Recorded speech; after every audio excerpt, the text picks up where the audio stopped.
This boy was expelled from the group. His name was Crash Valheim, born into the strongest lineage, yet treated like a failure. He was despised because of his ability to steal curses. Even so, thanks to him, the group reached the top. In the end, Crash was betrayed by his companion, who stole the girl he loved and even sacrificed innocent people. Now, everyone despises him. He was betrayed by Arthur, who planned to leave him behind and go back in time with the girls. Stabbed in the back, Crash could only watch as those he once helped laughed at his death. But when everything went dark, he woke up 20 years in the past, when he was still a child. Now, he has the chance to take revenge on the bastards who betrayed him.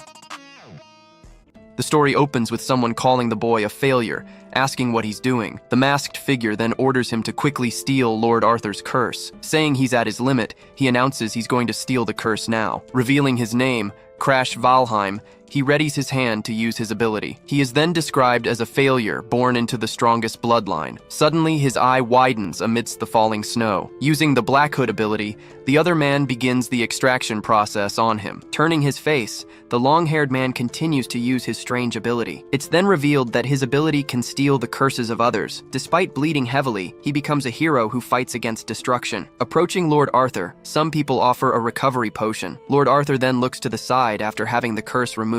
From the skies, a skeletal knight on his horse charges through the destruction. The skeletal knight's face is then shown in a dramatic close-up. A huge meteor falls from the sky, striking the ice mountain directly. He questions if they should fight the knight with so few people. With a sword stuck in the ground, a voice says it's impossible to go on. Calling for Sigrun and the others, he asks them all to come to him. The girls then gather around Lord Arthur, looking very worried. From a distance, a panting Crash watches everything and calls out Arthur's name. Angrily, he asks what the hell that bastard is doing now. Lord Arthur firmly replies that he will end it all. Kneeling in the snow, he laments that the world's hope has been extinguished. In disbelief, he stares at Arthur and asks if he's really giving up. He yells, asking if Arthur knows how many people sacrificed themselves for him. Then he sarcastically asks if hanging around with women has made him completely crazy. Furious, Sigrun interrupts and yells for Crash to shut his mouth immediately. She defends Arthur, saying he did everything he could. Calling him trash, she tells him not to lecture Arthur. Extending his hand,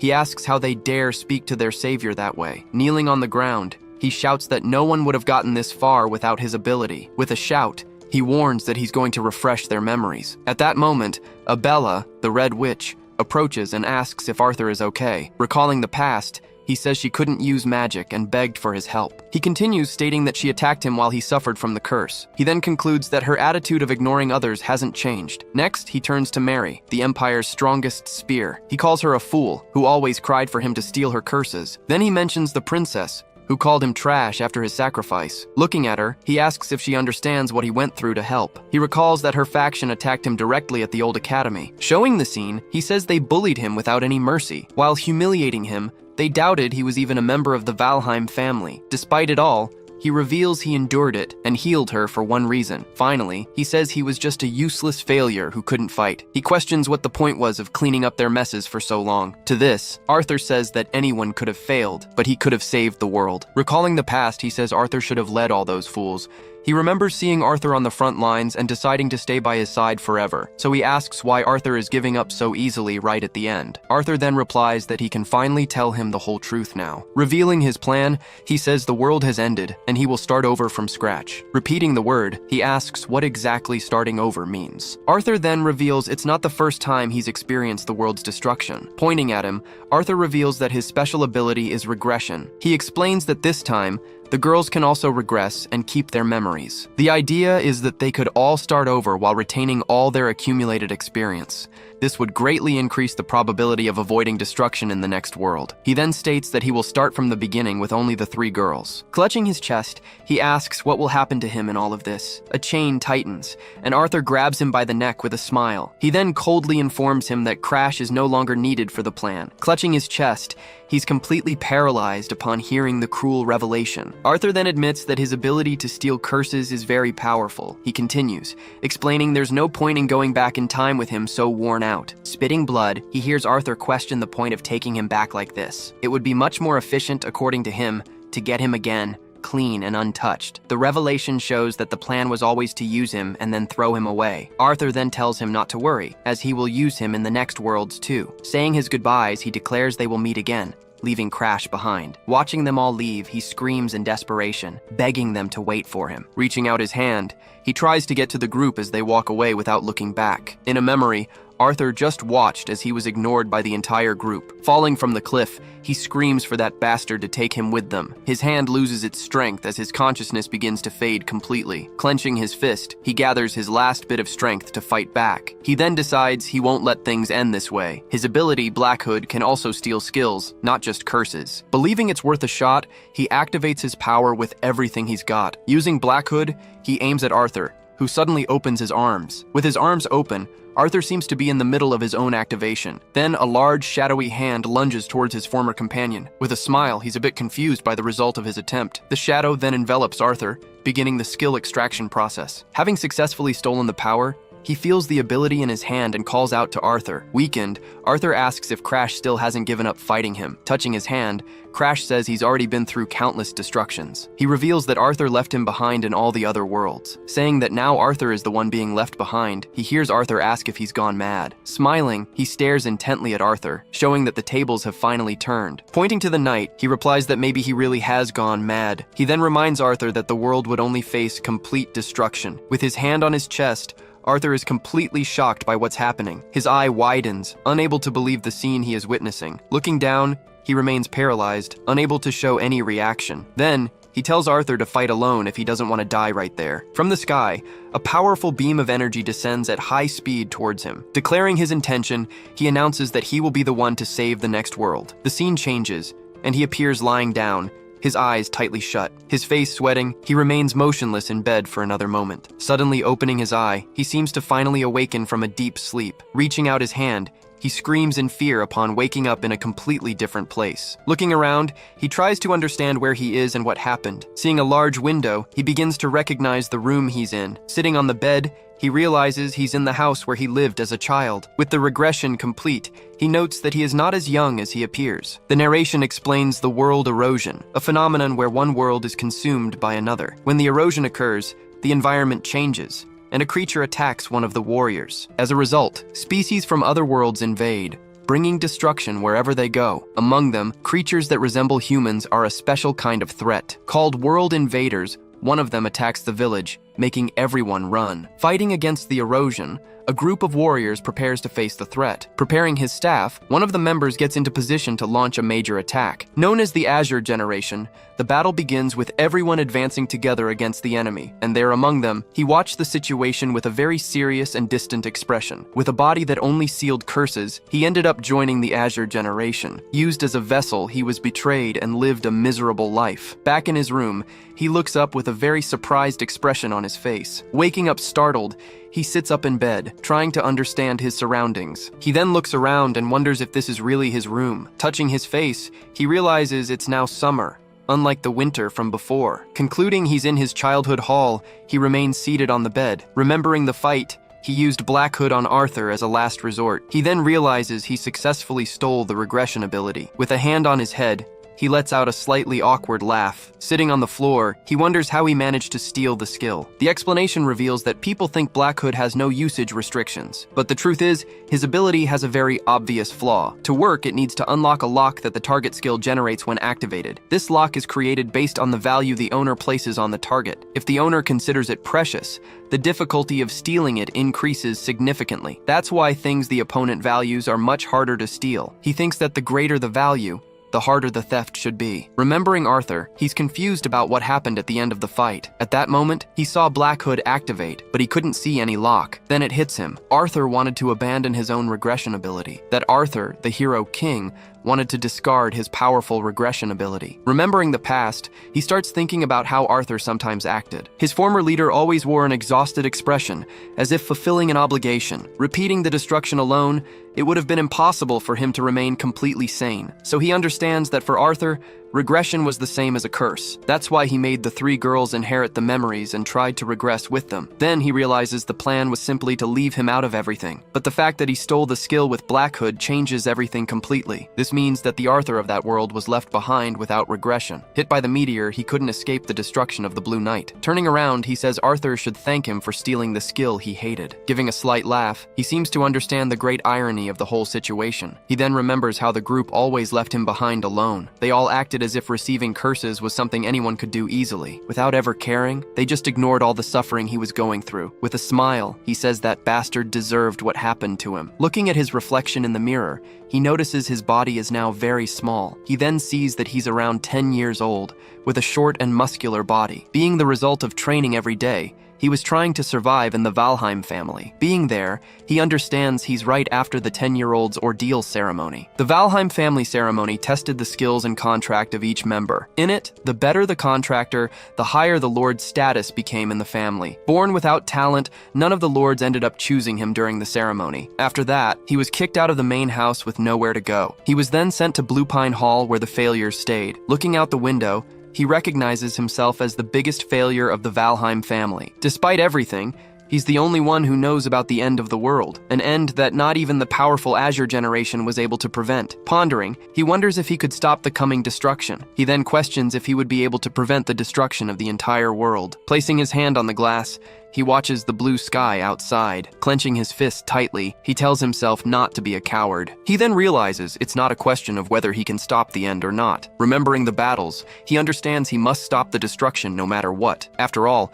if the world is destroyed, he will die along with it. With a determined smile, he concludes there is no other choice to be made. Taking a step, he thinks the first stage to avoid everything starts now. At that moment, an older man appears at the door, calling him young master. Surprised to see him, he asks what Ariad is doing in that place. Being the butler who took care of him, he hugs him with a big smile. In a memory, a voice asks when Ariad plans to use the poison he received. Then he discovers his brother gave Ariad the poison to kill him. Ariad was the first person who poisoned him and taught him what betrayal was. Elsewhere, a girl charges forward, taking down several opponents with a single strike. She then defeats another guard, who collapses to the ground as everyone watches. Shocked, the men comment that the knights can't even lay a finger on her. This is Charlotte Valheim, Crash's half-sister, and she finds the situation quite boring. One of them remarks that he's heard she's a prodigy, born once in a millennium. Just then, her half-brother Verokin overhears that she will prevent the extinction of the Valheim family. With a furious glare, he says he will end that entire bloodline. But his advisors warn that attacking Charlotte is too risky right now. With a malicious smile,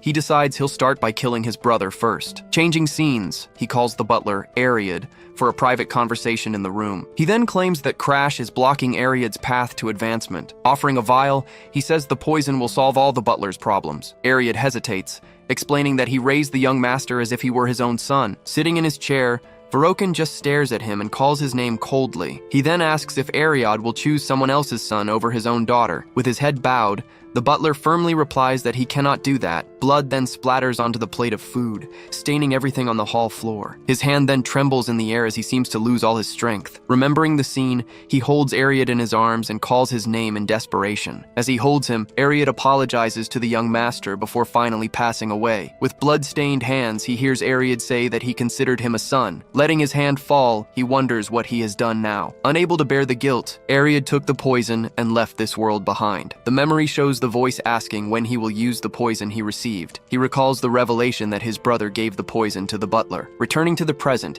he confronts Ariad about the plan to sacrifice him for his daughter. When asked if he knew, the butler just remains silent with his head bowed. Seeing his reaction, he says it's useless if the butler is going to feign ignorance. He then turns and says the order would never have existed if he weren't such a failure. The butler just watches, surprised by the young master's unexpected reaction. Turning back to the butler, he shows a very different and determined expression. Extending his hand, he asks the butler to just follow him now. They then arrive at the Grand Library, a place filled with books and shelves. Ariad then asks why they suddenly went to the study. Pointing a finger, he orders the butler to cut that wall immediately. He then says that a Valheim butler would find the task quite easy. Stepping forward, Ariad prepares to carry out the strange order. Wielding his sword, he positions himself to make a single, precise cut. He holds the sword with both hands, focusing his energy into the strike. With a single motion, the sword slices through the wall with great ease. Opening a hole, the secret passage is revealed, and he praises the cut. Surprised by the passage,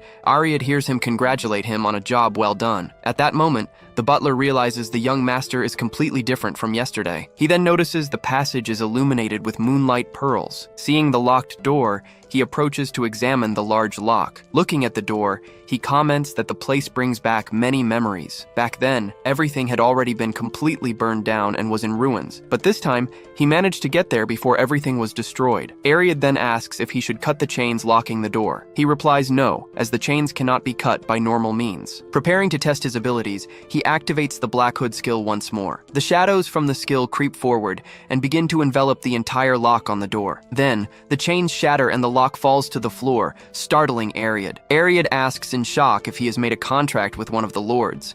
He then remembers that at that point he hadn't yet made the contract.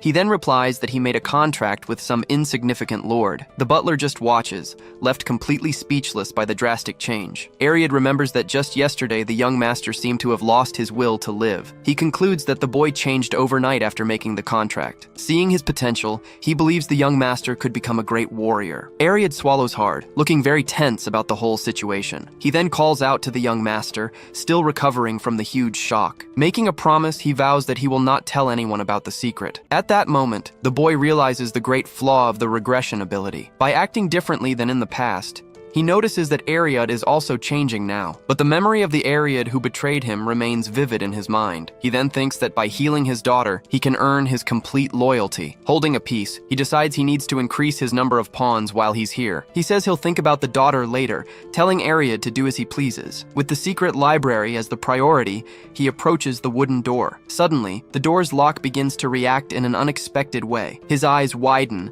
surprised by what is happening right in front of him. A powerful energy explodes from the door, throwing them both back forcefully. Hit by the blast wave, he is shocked by the force of that energy. Feeling the pressure, he concludes that his grimoire is inside. Looking up, they see a shelf glowing intensely inside the secret library. Finding the book, he realizes he's in the secret library of Blue Pine Hall. It was a special place where the failed ancestors recorded their techniques and memories. They preserved the grimoires through their achievements, not because of skills. At first, anyone could enter, but because of one person, it became a secret library, and that person was none other than Devourer Valheim, a figure from the past. Being the worst failure in history, he forever marked the family's name. After being consumed by the erosion, he ended up becoming the strongest of all. Just then, he realizes that this is the grimoire left behind by the worst of the failures. Reaching out his hand, he apologizes to his ancestors for taking so long to arrive. Known as Devourer Valheim, he emerges as a figure of absolute power. Called the greatest failure,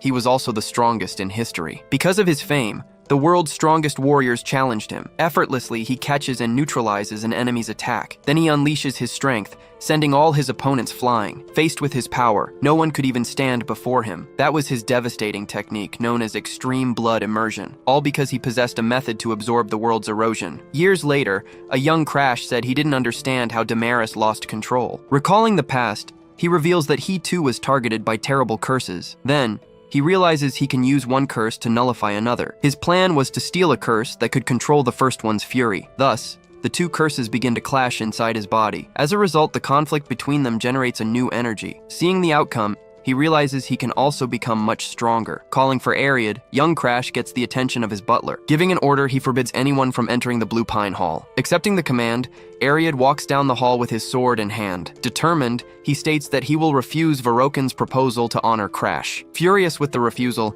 Verokin screams, demanding to know the reason for the decision. Still shouting, he says they can't keep someone like Crash in the family. In a flashback, he blames Crash's mother's interference in the past. He laments that he and his sister could have kept their positions. With a contorted face, he grinds his teeth with great force. Back in the present, he yells for a servant who appears in the hallway. Verokin then orders the servant to go to the hall and find out the reason for the refusal. But the servant informs him they cannot enter, leaving Verokin confused. He then explains that Ariad has sealed the gate and barred everyone from entering. In disbelief, Verokin questions if not even the head of the family can enter. Calling Crash a failure, he rages while the boy continues to meditate alone. Finishing his meditation, He forcefully expels the air from his lungs. Clenching his fist, he wonders if he has already reached the specialist level. The various realms of aura mastery are then introduced. The specialist level is the line that separates common people from geniuses. He remembers that his half-sister Charlotte is already almost a master. Even that unprecedented monster Charlotte was unable to prevent the end. In his past life, she was completely powerless against the world's destruction. Compared to her, he is still just at the entry level of a specialist. Therefore, he questions if he can truly protect the world at this pace. His older version appears, saying he'll only know if he tries. He then tells him there's no need to lament his weakness. Continuing, he says that everything is different now from his past life, because now he can grow with the grimoire left by the family's failures. With a smile, his two versions face each other with the same determination. Full of confidence, he declares that he can become much stronger. Arriving to greet him, Ariad congratulates the young master on entering the specialist realm. Taking the towel, he asks them not to make a fuss over something like that. As he dries himself, he asks why the butler was waiting for him there. Ariad then informs him that his fiancée, Lady Bianca, has arrived at the Blue Pine Hall. Hearing the news, he freezes completely, not knowing what to do. Then, he remembers her as Bianca, the fearsome white demon of the future. In his past life, she became a servant to the world's invaders, but he remembers that for now, she is just the youngest daughter. Seeing the girl at the gate, he understands that this is a political marriage.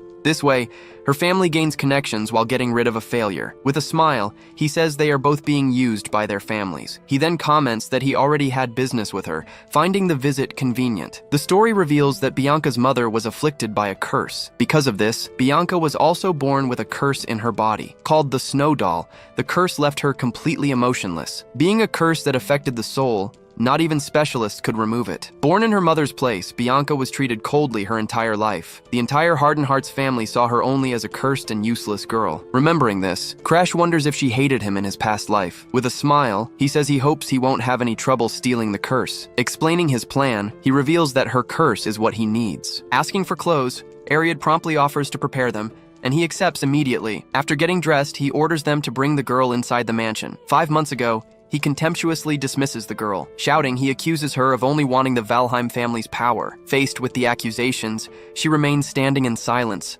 showing no reaction. Soon after, the room's door closes, leaving the girl alone. In her thoughts, she admits she didn't want to be there either. Remembering the past, her father used to say they needed the alliance to survive. With destiny in her hands, Bianca just clenched her fist tightly. Her father kept saying that the family's future depended entirely on her. Back then, he was just a pessimistic, sharp-tongued loser. Hand to her face, she recalled that unpleasant meeting. She reveals that if she could have, she would have been the first to refuse the deal. Back in the present, he reacts with a surprised exclamation. With a smile, he apologizes for the hot tea, knowing she doesn't like it. Without a word, she just stares at the tea and cake on the table. Changing the subject, he invites her for a walk in the mansion's garden. Calling for Ariad, he asks them to prepare some macadamia cookies in the garden. Walking beside her, he says it's nice to spend some time together. Smiling, he jokes that she doesn't look like a bride, but a commander. Hearing his comment, she stares at him in silence for a few moments. Just then, she realizes he even knows her favorite cookies. Arriving in the garden, he comments on the piece, but she cuts him off. Looking directly at him, she asks if he is really the true Crash. After her question, the two stare intently at each other for a brief moment. He then gets closer and touches her hair, surprising the girl. Asking if he seems so different, he releases a bit of his power. Immediately, she is startled, feeling the murderous intent coming from him. Quickly, she bows and apologizes, thinking she offended him with her question. Remembering that day, he says his memories from that time are quite vague, but he claims there's one thing he never forgot. It was the same expression she had on the day of her death. Deciding to lie, he explains that he recently managed to form a contract with a god. Surprised by the news, she congratulates him and says she understands the change. He then says he has a proposal, leaving the girl a bit confused. Worried, she asks if he's trying to break off their engagement. Awkwardly, he says he would understand if she wanted to call off the engagement. With a serious expression, she stares at him without saying a single word. Declaring she is his fiancée, she states with conviction that this won't change. Surprised, he is speechless at the words he never expected to hear. Composing himself, he says he needs to get back to the main point of their conversation. Extending his hand, he reveals that he actually wants her curse. Not understanding, she questions why he wants a curse that no one can break. Confirming he needs the curse, he offers her a wish in return. Thinking about the situation, She assumes he wants to erase his emotions because of his family. In her mind, the family strain drove him to this extreme desire. She then questions if this is some kind of mental illness. Remembering old advice, she recalls that minds on the edge can break. After that, the person might act strangely, as if their personality has changed. That wise man warned her that if someone close reached this dangerous point, the only right thing to do would be to simply stay by that person's side. Holding his hand, she says he can overcome this without any curse. Completely confused by her reaction, he tries to explain that there has been a huge misunderstanding. Ignoring him, she says she will visit him often, maybe even move nearby. Admitting she doesn't like him, she states she can't abandon someone on the verge of a breakdown. At this, he realizes she is completely misunderstanding the situation. Seeing this won't work, he decides he will test his ability secretly. Activating his power, he prepares to use the Black Hood ability on her. But instead of stealing it, the ability begins to generate a new condition. Suddenly, the power turns against him, causing an unexpected reaction. Then the unlock condition appears. He needs to become friends with Bianca. Realizing it's a double lock, he understands the curse is a vital part of her. Therefore, his condition is to befriend a girl with no emotions. Sending her back home would only accelerate her transformation into the terrible white demon. Deciding to cooperate, he says he's happy to see her more often. At this, she says she will confirm with her father and will be back soon. Watching her leave, he decides to use the time to read as many grimoires as possible. The next day, a large carriage arrives, unloading several boxes at the gate. Curious about the arrival, he approaches to see what's happening. But suddenly, a familiar voice from the carriage calls his name. It was Bianca, who announces she'll be living there in the hall from now on. Completely shocked, he shouts, asking why they have to live together there. Slowly opening his eyes, he's met with a rather unexpected scene. Beside him in bed, Bianca was still sleeping very soundly. Seeing she had slept there again, he wonders what he should do. Yawning, he says that someone might get the wrong idea about the situation. Waking up confused, she asks what he's doing there, and he asks her the same question. After some time, he continued his days of intense training at the mansion. He then realizes that a few months have already passed since she arrived. The scene flashes back to the day she announced she would be living there. Asking them to take good care of her, she left the boy completely speechless. When he asked how she managed to move in, Bianca replied it wasn't a problem at all. Worried, he asks if she'll be okay being so far from her family at such a young age. He then assumes her lack of emotions prevents her from feeling homesick. Despite everything, he sees this as an advantage in becoming her friend. As time goes on, he realizes the year is almost over. Thus, the opening of the long-awaited Lahelny Academy is drawing ever closer. In his past life, that academy trained countless members of the Blue Generation. Many of them ended up with ridiculously overpowered abilities back then. Remembering those students, he grinds his teeth with great force and anger. Because he knows their weaknesses, he plans to steal everyone's abilities at the academy. With a year to prepare, he knows he needs to get much stronger. Unfortunately, his natural talents seem to be reaching its limit. With the grimoires, he can only reach the initial stage of an expert. To overcome this barrier, he needs to steal the curse and use immersion. Arriving in the room, he asks if Bianca was waiting for him again. She confirms, saying she can't leave him alone for too long. Ever since, she's been following him everywhere like a little bird. He then wonders how long it will take for her to see him as a friend. As he's about to ask her out, Heir appears and calls for the young master. Heir then informs him that an invitation from the Star Sanctuary has just arrived. It was a formal event for the young nobles of the kingdom to meet. Thanking the butler, he takes the invitation and confirms he remembers the event. In his past life, he isolated himself, so his memories are vague. His expression turns serious as he considers the decision to go to the sanctuary. Remembering a promise, he decides to go to prevent the tragedy from repeating itself. Confirming he'll attend, Bianca announces she'll go with him to the event. She then warns him, saying that people will likely criticize him a lot. Suggesting it would be better, he tells her not to go to avoid trouble, but Bianca refuses the suggestion, insisting she will go with him anyway. She then states that protecting her partner is the duty of a true fiancé. Patting her on the head, he says he just wanted her honest opinion. At that, she looks at him with the same supportive gaze she has always shown. The scene shows moments from the past few months where he was kind to her. Remembering his treatment, she comments that no one has ever treated her that way. Because of his kindness, she almost forgot the terrible first meeting they had. So she decides to go with him, not as his fiancé, but simply as herself. Hearing her declaration, he is left completely surprised and speechless. With a faint smile on her face, she just confirms that's how she feels. Arriving at the location, they come across the Grand Star Dragon Pavilion. Once inside, he is impressed by the wealth, while Bianca feels ill. It's explained that nobles are respected for fighting against the world's erosion, but instead of training, many of them just enjoy themselves at luxurious parties. Stepping onto the carpet, The two walk toward the entrance of the hall. Once in the main hall, he wonders how many decent nobles are actually there. As they are announced, the guests comment on the arrival of the failure and the cursed one. At that, a woman warns others not to stare too long, or they'll be cursed too. Ignoring the comments, he observes everyone, surrounded by fake nobles on all sides. Suddenly, a noble figure hears the name Valheim and shows great interest. He then realizes there are also some true nobles in the Grand Hall. Among them was Balak Hogma, a future member of the powerful Blue generation. Beside him was the imposing Kasagi Elfin Amelia, also from that generation. Completing the trio was the forest archer, Anix Greiser. Seeing the interest from the three of them, he finds their attention a bit strange. He soon remembers that the real reason was his half-sister Charlotte. Remembering the past, she used to boast that no one could even beat her in a duel. Calling the sanctuary a dump, she would show off her superiority to everyone there. After the event, she would just say that the whole thing had been very boring. Returning to the present, he realizes she must have caused trouble here before. Noticing his distraction, Bianca lightly tugs on his clothes to get his attention. She tells him to ignore them, and he says he was just thinking about Charlotte. Stroking her head,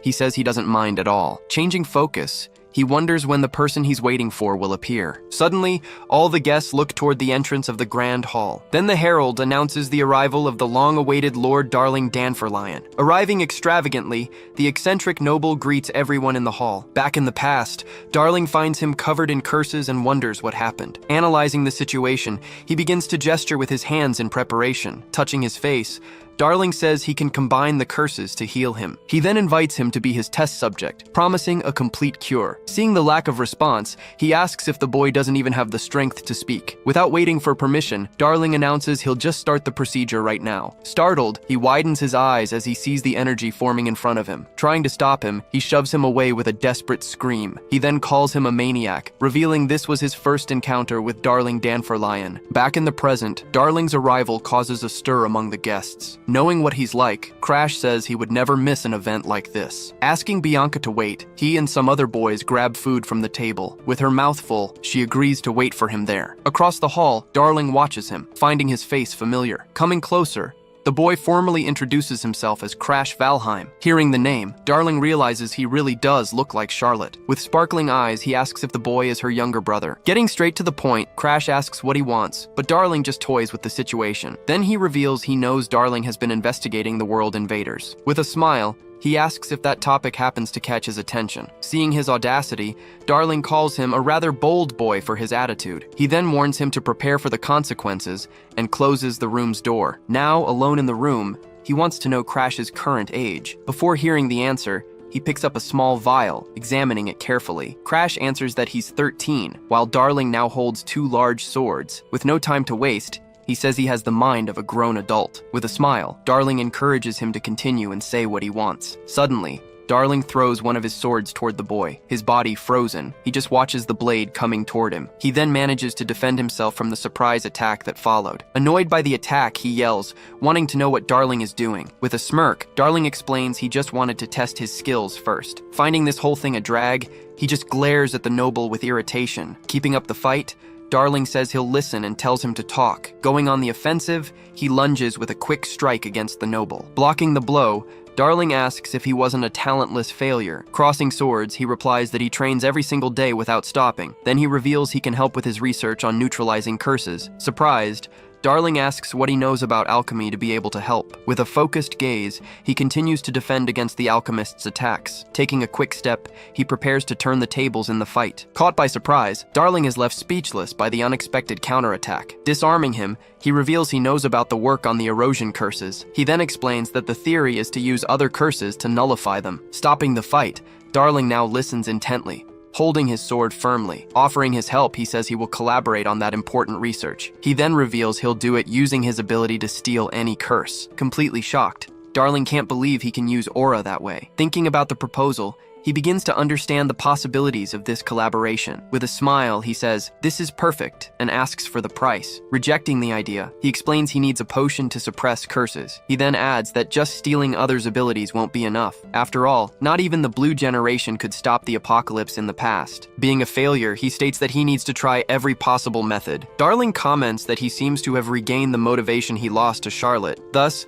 the overwhelming genius and the stubborn misfit are shown side by side. Seeing the two siblings, Darling blushes completely, at a loss for words. Regaining his composure, he says he has one more question for the boy. He then asks if Crash intends to enroll in the new Lahelny Academy. Confirming with a smile, he says, of course he'll enroll. Accepting the proposal, Darling offers his potions, saying he'll help with everything. Then, Crash says he has another favor to ask him. Asking about the discoloration disease, he wants to know if Darling is familiar with it. He then asks the alchemist to create a cure for that incurable disease. Darling says even he can't do it, but Crash claims he succeeded in the future. Lowering his gaze, he maintains his serious and determined expression on the matter. Clenching his fist, he shows all his conviction in what he just said. Then he states with absolute certainty that Darling can do it without a problem. His pride wounded, Darling cracks a smile, accepting the proposed challenge. Sealing the deal, the two bump fists in a gesture of trust. Already at the door, he says something has been bothering him a lot. He then asks if Darling likes his sister,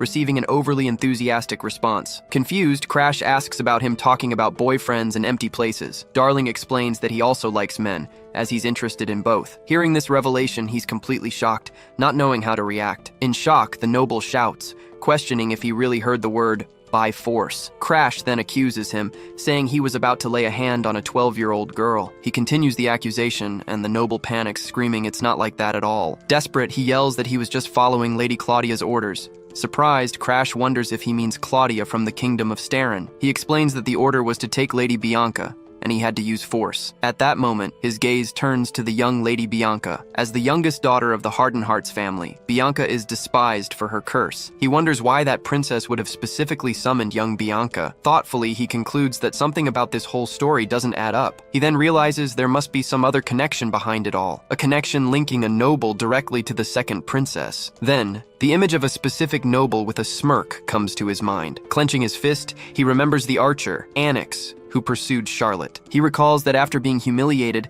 the young man became completely obsessed. Remembering the past, he knows Anix targeted him because he couldn't defeat Charlotte. With a contemptuous sigh, he finally understands the whole setup. Irritated, he realizes that Anix is now trying to drag Bianca into this mess. He then announces that he'll go, leaving the noble utterly confused by his answer. Clarifying the situation, he says he's not going to see the princess, but Anix. Holding her hand, he criticizes the fallen noble's lack of instinct. Asking Bianca to go with him, the girl agrees, accepting his invitation. Together, the two start to walk away down the hall, leaving the noble behind. As they walk, he asks Bianca why she refused to go before. She begins to answer, remembering a vision she had of a wedding. She says she thought he would abandon her, but he didn't. He then asks why she disobeyed the order, ignoring a royal summons. Simply, she says it was because he asked her to wait for him. Surprised by her answer, a slight smile forms on young Crash's face. Patting her on the head, he tells her she did very well. Arriving at the door, they find Balak, who is stretching energetically. With a grin, he seems to recognize the newcomer's arrival. Balak then greets him, and Crash replies that he came looking for Anix directly. He explains that Anix had already given orders to let the boy through. Seeing the situation,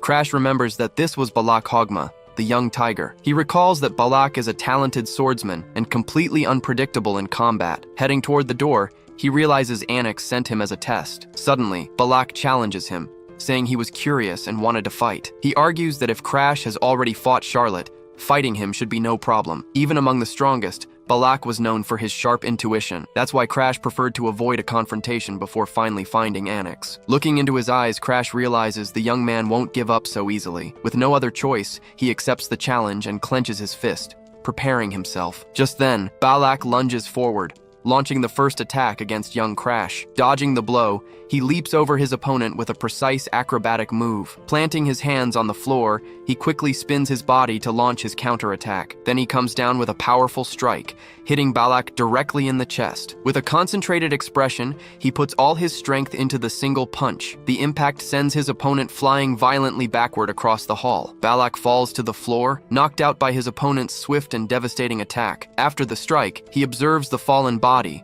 a little surprised by the result. Getting up, Balak says that Crash really doesn't hold back in his fights. Rubbing his neck, he replies that Balak himself was the one who challenged him. Excited, Balak asks for another round and questions if he can use his weapon this time. He then asks, more seriously, if his opponent can even stand. With a smile, Balak gets ready, but blood starts to trickle from his nose. Confused, he notices the injury a second before losing consciousness. Unable to stay on his feet, he falls backward, finally defeated. At that, Bianca asks what he did, and he answers that it's a secret technique. The technique is described as a short-range strike, passed down from his ancestors. He remembers saving this secret technique before everything burned down. Explaining to Bianca, he says this move has saved him countless times. Looking at the fallen Balak, he warns that the guy won't be getting up anytime soon. Just then, the hall door opens, revealing what awaited them inside. On the balcony, Anix and Kasagi turn around upon hearing the noise from the entrance. Anix then asks, surprised, what could have happened to the guard, Balak? With a sideways glance, Anix admits he's surprised that Crash defeated Balak. Crash retorts, asking if that wasn't the plan all along. Pointing at his rival, he says he came to settle things with him personally. Anix asks how he figured it all out,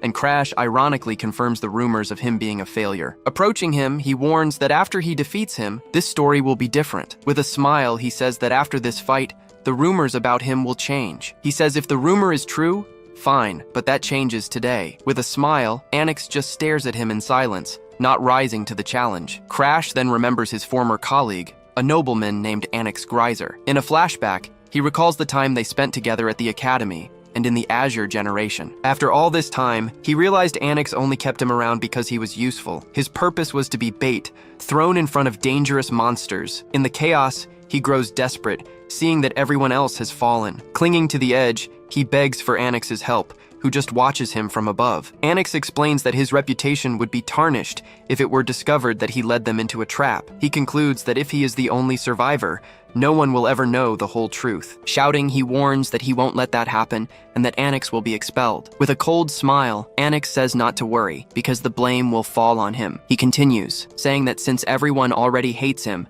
the matter would soon be forgotten. With a sarcastic thank you, he bids his friend farewell, leaving him to his fate. Furious, he yells, asking if Anix ever considered him a real friend. He yells that Anix only got close to him to get near Charlotte. Coldly, Anix replies that's exactly why he can't stand him. Continuing the insults, he accuses him of having no skill and only twisting words. Saying it all ends when Charlotte gets married, Anix simply turns his back. Looking back, he comments that maybe it's better for things to end this way. While Anix wishes for a beautiful ceremony, the young man starts to lose his strength. Unable to hold on, his hand finally slips from the cliff's edge. Seeing his imminent fall, he wonders if this is really his end. Suddenly, Arthur appears and catches him, asking if he's okay. Returning to the present, he reflects that this was the beginning of his next misfortune. He remembers that Anix was expelled and then desperately tried to get married. Tauntingly, Anix says he even talks and looks like his sister, Charlotte. Annoyed, he realizes that, in the end, some things never change. Warning him not to use her name, he asks if he thinks they look alike. Preparing for the confrontation,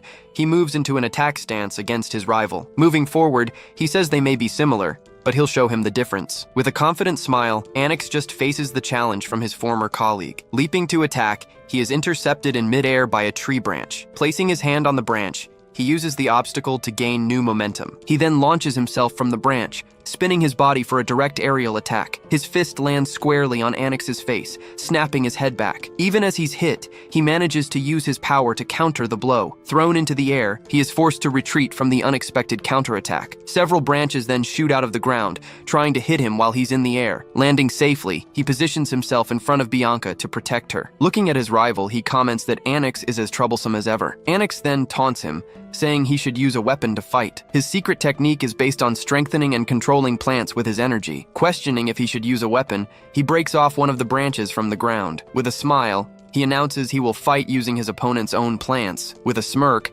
Anix asks if he really thinks he can do that. Challenging him, he sends several branches to attack, telling Crash to try and block them. Dodging with agility, the young man evades all the branches with no difficulty. In shock, Anix wonders how he managed to dodge an attack like that. He then says that Charlotte might have been able to, but Crash is just a failure. With a smile, Crash announces that Anix is simply his natural enemy in this fight. He explains that he's seen his abilities before, so he knows every move. Taunting his rival, he asks if Anix is still thinking about young Charlotte. Irritated, he asks if the boy is sure he wants to push his luck. Anix then releases a wave of power, striking the ground with his branches. Jumping back, he manages to escape and create a safe distance from the attack. Using his technique, he summons an enormous wooden titan from the ground. With a smile, he announces the name of his technique, the powerful wooden titan. Seeing the scene, Kasagi screams desperately, begging Lord Annex to stop immediately. She knows that if that attack hits Crash, the situation will be irreversible. Seeing the enormous fist descend, Kasagi screams in desperation, saying Annex is going to kill him. Facing the attack, he simply closes his eyes, maintaining a calm and focused posture. Remembering the past, he recalls a grimoire in Blue Pine's secret library. Written by an ancestor, the book belonged to a man who trained relentlessly. The grimoire then described the perfect union between a swordsman and his own blade. Having been pushed to the limit by his curses, he is able to understand that secret. Saying that he and the sword are one, the branch in his hand glows. With a single strike, the wooden titan is completely split in two. Holding the blade of pure energy, he stares at the result of his powerful attack. A massive slash cuts through the titan and destroys part of the balcony right behind it. Seeing the destruction, Annex and Kasagi look at the scene, completely paralyzed. Amidst the dust, he turns and gets his rival's attention. Letting the branch fall, he warns Annex never to be arrogant with him again. With his defeat, Annex falls to his knees, completely drained of strength. Seeing the titan crumble, Crash pants heavily, feeling the exhaustion from his final blow. He then realizes he's used all his strength, barely able to move now. His legs tremble, making it hard to walk as he nearly loses his balance. Bianca supports him just as Darling runs over, offering to help carry him. Suddenly, he reacts in pain and starts coughing, startling everyone there. Darling warns that he'll die at this rate and asks Bianca to hand him over. Pleading for her trust, he finally manages to take the young man into his arms. As he carries him, the nobles comment in shock about Annex's defeat. Turning his head, Darling notices that rumors about the fight are already spreading. He concludes that whether it was bold or reckless, Crash will be famous when he finally wakes up. Still, something about what happened at the party that night bothers him. He remembers Annex's expression and feels his rival is planning something else. Carrying him, he tells the boy not to die before helping with his research. In a flashback, a young Crash is seen training, blocking wooden logs. A week after the sanctuary, he trains and says he's finally recovered from the blow. Reflecting on the fight, he says he would have ended up worse than Annex if he'd kept going. If he had been awake, he regrets he could have prepared to steal the skill. He then reveals he had two ideas in mind for stealing skills. His plan was to make his opponent doubt their own technique by completely crushing them. By destroying the target's confidence, executing the theft becomes much easier. When his strike brought down the Titan, doubt certainly began to creep into Annex's mind. Defeated by someone he despised, Annex would begin to question the value of his technique. In time, he guarantees that Annex's recovery skill will be his. That's why he decides to train every day to surpass the geniuses before the academy. Suddenly, the butler Ariad appears at the door and calls his name. Ariad announces that Lord Varokin has arrived, making him realize patience has run out. Even though he's refused twice, he tells the butler to let his brother Varokin in. After training, Bianca approaches and offers him some water. She then comments that he smells like sweat, and he simply asks about it. Sniffing his own shirt, he wonders if the smell comes from using his aura. With that, he decides he doesn't need to clean up before meeting his brother. Bianca then asks him to please keep a certain distance from her. Surprised, he asks if she's giving orders to her own fiancé. Joking about the situation, he says that young Bianca has become much bolder. She then runs off, and he chases after her, shouting that she won't get away. Watching her run, he realizes her stubbornness is also her greatest strength. Shifting to the past, he remembers the people he knew before all this. In his memory, Arthur appears and coldly calls his name. Questioning his attitude, Arthur asks if he thinks he can stop the world's destruction. The memory of Arthur makes him recall the entire journey they had together. Admitting the truth, he knows that Arthur was a true hero until the very end. Back in the present, he wonders what Arthur might be doing at that moment. Then Varokin, the third son of the Valheims, finally appears before him. Looking at his brother, he says that even heroes need a rest. Varokin points out that he used to avoid eye contact, but now he stares directly at him. Confirming the rumor, Crash asks how his brother found the time to visit. Varokin then announces that the academy will be accepting students based on exam results. With a smile, Crash tells his brother he'd better start preparing. Annoyed, Varokin wonders if the boy is mocking him. Boasting about his family's power, he claims to be of pure Valheim blood. He warns him not to get arrogant for defeating Annex, calling the situation a joke. Saying it's normal for a commoner to worry, Crash simply replies, "I imagine so." Varokin gets angry at his tone and asks what he meant by that. Changing the subject, he says he came to deliver a direct order. He then orders Crash to go to the Gweplak Mountains, leaving the boy shocked. He informs him that he will be his guardian and asks if his little brother is scared. Realizing it's a test of strength, he simply agrees to go on the mission. Even if it's a trap, he states that he will find a way out. Seeing that he's leaving, Bianca asks where he's going, and he tells her not to follow. With a smile, she replies that she won't, surprising the older brother. Verokin gets angry, saying it's absurd to send a boy to such an event. Stepping in front of her, Crash confronts him and declares that she is his fiancée. At this, the two brothers stare each other down, not looking away for a second. Without another word, Verokin simply turns and leaves them. Afterward, he gently strokes her hair and tells her she did very well. She replies that she didn't do anything, but he says that's fine. Stroking her hair, he just asks her not to faint again. Before leaving, he tells her he will be back and says goodbye to young Bianca. A dangerous phenomenon, world erosion invades and alters reality. Over time, the environment changes, and the area can be completely transformed. Arriving at the mountains, they realize the place has turned into a large swamp. A soldier reports that the erosion is level 3. He then comments that an intermediate level squad could handle the job. Another soldier points out that Verokin is an advanced specialist and can handle it all easily. At that moment, Verokin turns and gets his younger brother's attention. He says he brought him there so he could get some field experience. With false excitement, he thanks his older brother for the opportunity, but the only reason he was there was for one thing, a secret objective. He wanted to test a new method to control his own rage in battle. Without wasting time, he charges forward and easily slices one of the creatures in half. Meanwhile, the knights complain that the enemies never stop coming. He warns them about the monster's bites and how they should protect themselves in combat. Impressed, a young soldier asks if he's ever fought in a world erosion before. Replying to the soldier, he says he's only 13 years old. Verokin wonders how a failure can be so calm during his first erosion. He remembers that during his first time, his pride was completely shattered. He then realizes his brother's attitude is completely different from his own. With a smirk, he tells Verokin not to compare him to him. Hearing the taunt, his brother becomes visibly irritated by that response. Verokin then places a hand on the hilt of his sword, deep in thought. He then starts to wonder about a future possibility. He considers what would happen if his younger brother grew up like Charlotte. The idea of Crash surpassing him would make him the family failure. Angry, he yells, asking why his brother doesn't just become like him. Crash then calls out to him, pulling him from his dark thoughts. He warns that they're close to where the main creature should be. With a smile, Verokin says that luckily it seems easier than before, but he warns him, saying they need to be even more alert because of that. Explaining the situation, he warns that a single creature sustaining the erosion is dangerous. At this, Verokin yells at the knights not to lose their nerve because of him. Telling them to handle it quickly, he dismisses them into the forest to fight. Deciding to focus on his own goal, he concentrates to begin his plan. With enhanced vision, he says he can now see the erosion's energy. Taking off his mask, he prepares himself and says, all that's left is to absorb the energy, but he admits he's nervous, as the whole process is very dangerous. His eyes then widen from the immense pressure of the energy in his body. Suddenly, he coughs up a huge amount of blood, yelling the word, step. Verokin asks if he's okay, and he says he just tripped on the ground. Refusing help, he coughs up more blood and feels the energy's effect. He explains that the energy is like a toxin, but he can handle it. Following the grimoire,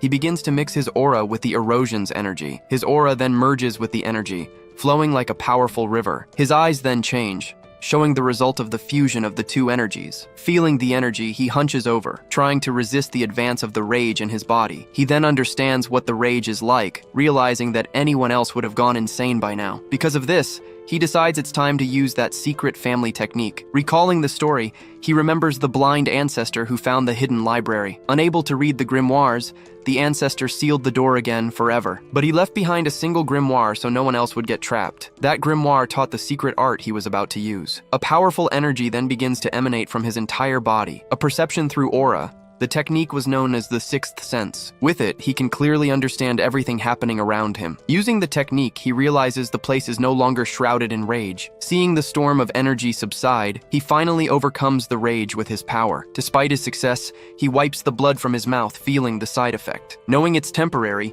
he understands the rage can return at any moment. Because of this, he realizes he still needs Bianca's snowdoll curse. Clenching his fist, he says he managed to stabilize his energy, even if just for a moment. For the first time, he feels he has reached a new level of power and control. Just then, he senses a strange presence and turns, wondering what it could be. Before him, a huge creature of flesh with a human face appears out of nowhere. With its eyes closed, the creature's face seems strangely calm and serene at first. Then, the monster's eyes open, revealing a completely hostile and dangerous intent. Attacking the knights, the monster begins to destroy everything in its path. Watching the creature transform, he realizes that it was the core of the erosion. With a terrifying roar, the monster reveals its true and terrible final form. Completely shocked, Varokin can't believe what he's seeing right in front of him. At that moment, he also freezes, understanding the gravity of the dangerous situation. Before the two brothers, the demon of 1,000 faces finally reveals itself completely. Holding his sword,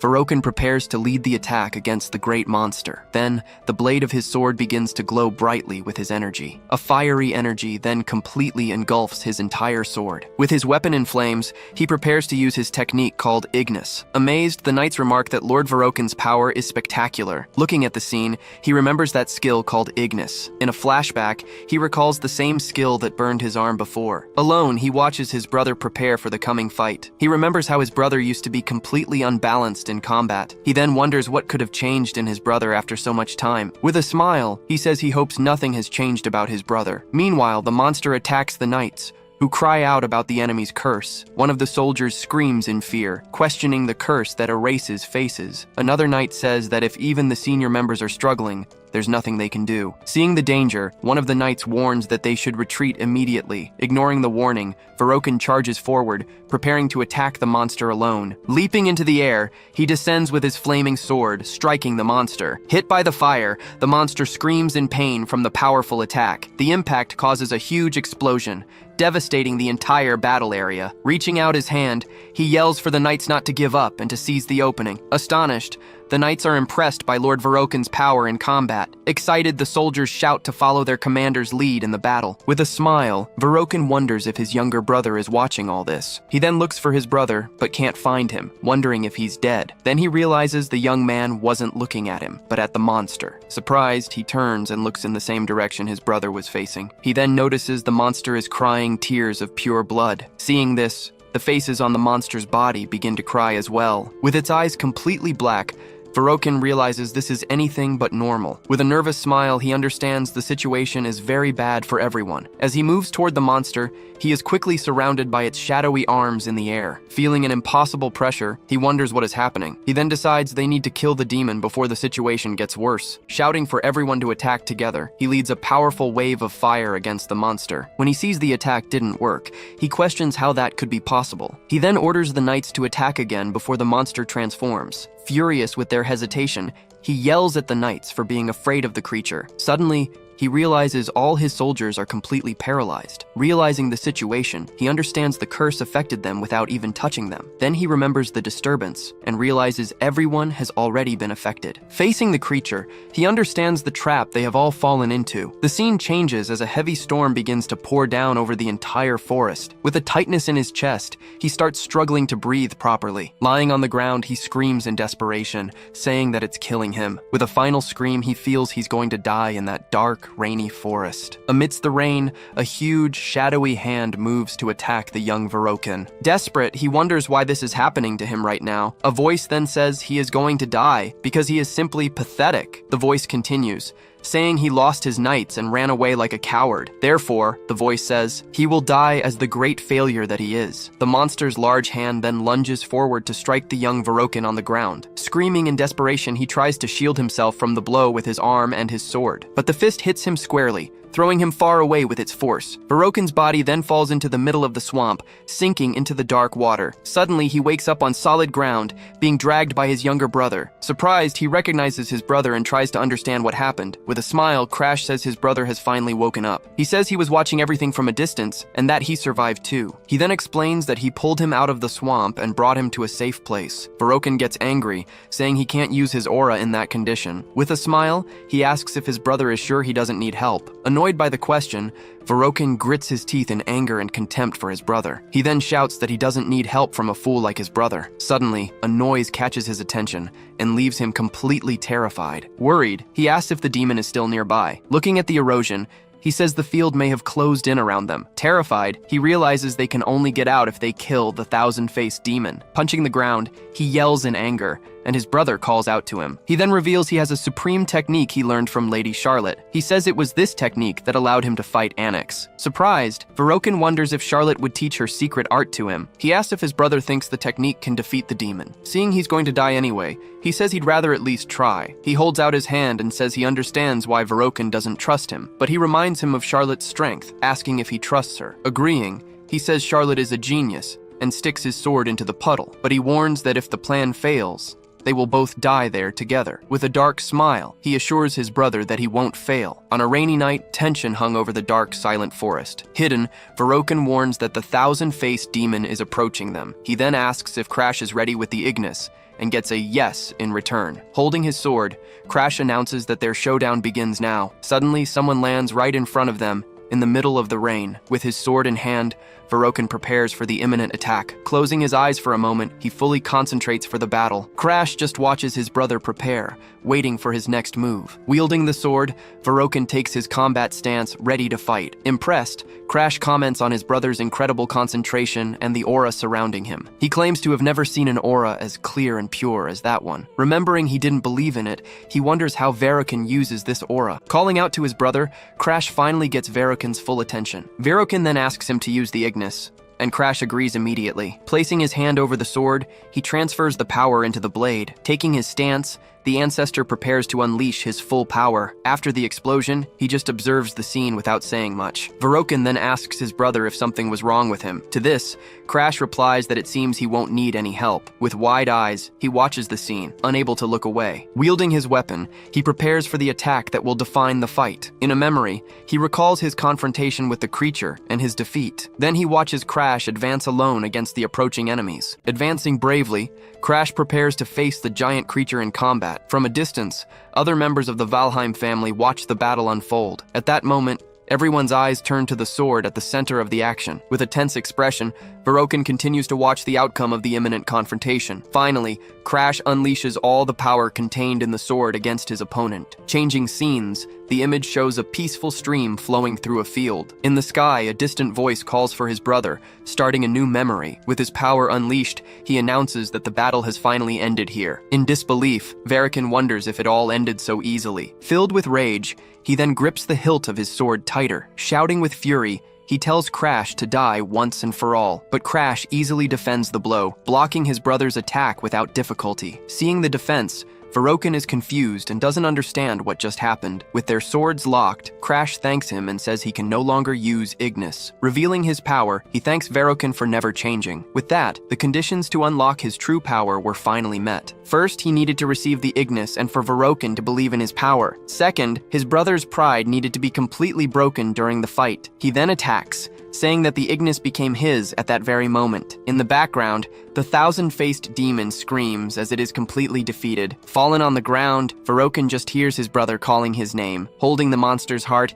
he says he once wanted to get along with them. Remembering the past, he recalls how they always told him to stay out of it. He then says their hostility made any kind of approach impossible from the start. With the sword at his neck, he says he thought his brother would act differently. He regrets having hoped, since Verokin never truly had that intention. Pressing the blade, he asks if it hurts as much as it hurt him. As Verokin writhes, Crash remembers feeling the same when they burned his arm. Seeing his brother on the ground, he just watches the scene in complete silence. Then he stands still for a moment, looking at the body on the ground. Looking up at the sky, he lets out an ironic laugh at the whole situation. Then he comments on how the day is ironically beautiful for a moment like this. Switching to the Valheim mansion, a guard announces that Verokin's unit has been annihilated. At this, someone explains that the erosion has been reclassified as rank S for everyone. During the funeral, they comment that Crash only survived because of Verokin's sacrifice. Outraged, a servant shouts, asking why only the family's failure survived. The head butler then orders them to honor the sacrifice made to protect his brother. Asking that the sacrifice not be wasted,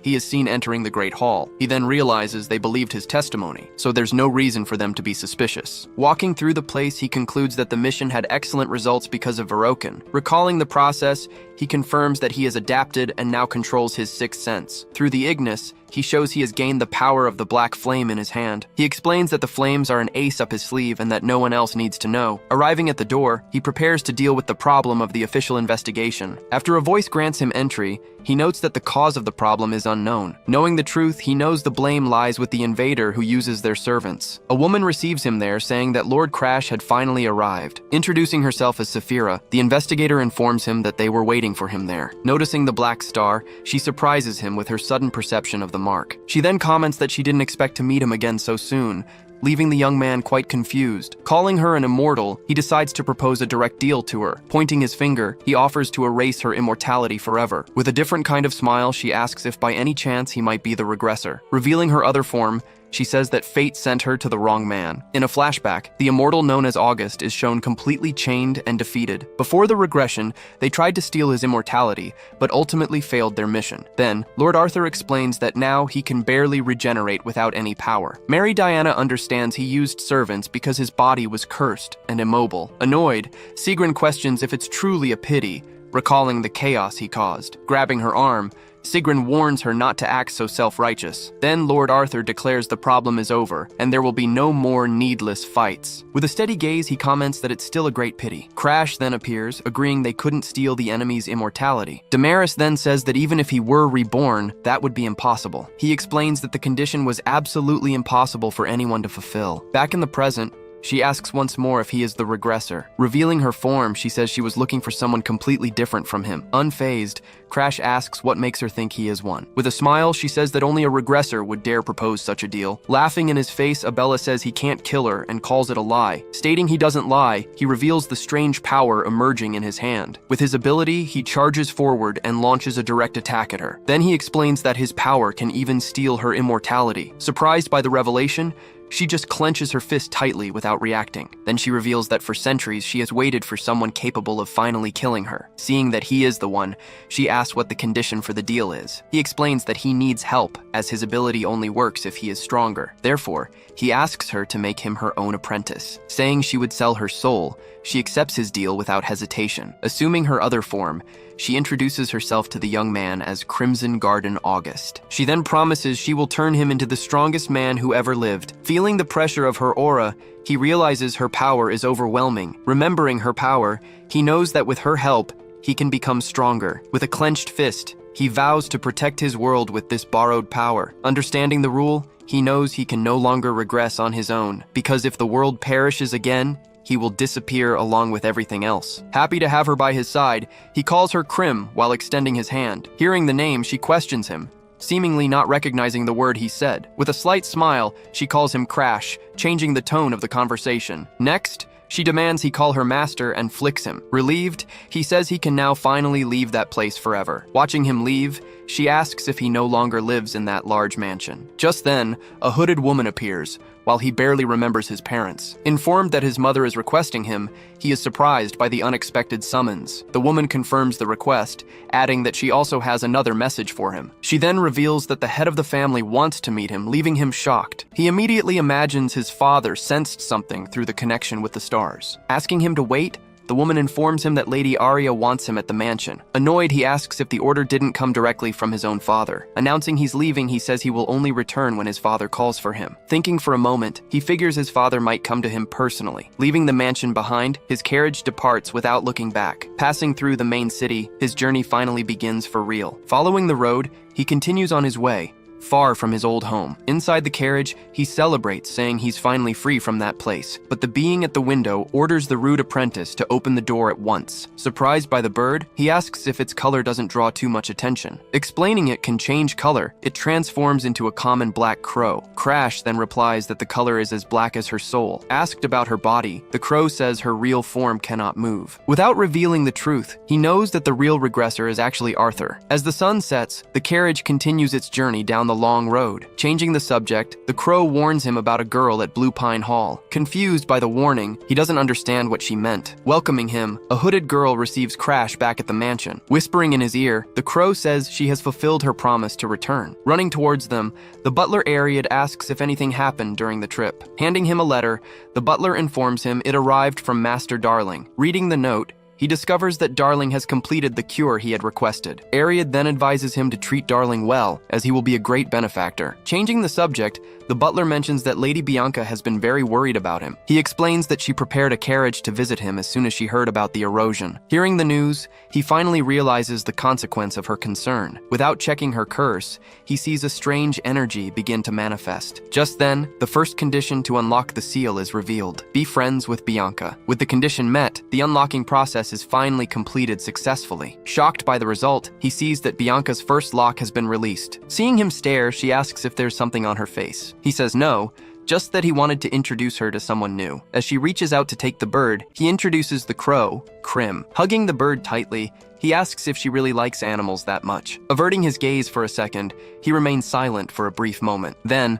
the second condition is revealed, to become the most precious person to her. The possibilities are then shown, be it a father, a son, a friend, or a lover. Since he's her fiancé, he says the lover option seems most likely. As the girl tries to grab him, the crow struggles to escape. With a fixed stare, she continues to watch the scene in complete and total silence. Seeing the whole scene unfold, the crow flies back to his shoulder. The crow comments that she wouldn't let go, and Crash says she liked him. As night falls, the crow turns and asks what's wrong. Telling him to cut the chatter, the crow says it wants to test his strength. Lying on the ground, completely exhausted, he hears the crow say it was disappointing. Hearing the taunt, he replies that's why he considers himself a failure. Lying on the ground, he explains that everything he achieved was through effort and knowledge. Trying to get up, he says that in 5 years, someone talented would easily surpass him. But the crow lands in front of him, interrupting with a however. In its imposing form, it declares that in its presence, talent means nothing. It then explains that with its ability, Crash can simply steal any existing talent. Promising to elevate him, it says it will take him to the top, where everything will be his. Taking a step forward, the master prepares to make his final request. In his human form, he orders Crash to also steal his own immortality. With a clenched fist, Crash accepts the challenge. Full of determination for the future, facing the gate under the moon, he confirms that this is their plan. A few days pass, and the scene shifts back to the front of the grand mansion. Arriving excitedly, Darling Danforlion calls out to him with a euphoric shout. In a training stance, Crash asks since when he suddenly became his darling. Stretching, he asks if the newcomer brought what he had asked for earlier. Showing the vial, he announces that the item is finally ready to be used. When Darling asks if Crash still has doubts, Crash tells him he's always been a genius. At the compliment, Darling is visibly surprised and speechless at first. Then he hugs Crash tightly, who yells at him to stop. After being pushed away, he remembers some very important news he has to share. Saying that Annex has changed, he leaves Crash completely confused about what happened. He reveals that Annex had stopped training, but came back after the last incident. Annoyed by the news,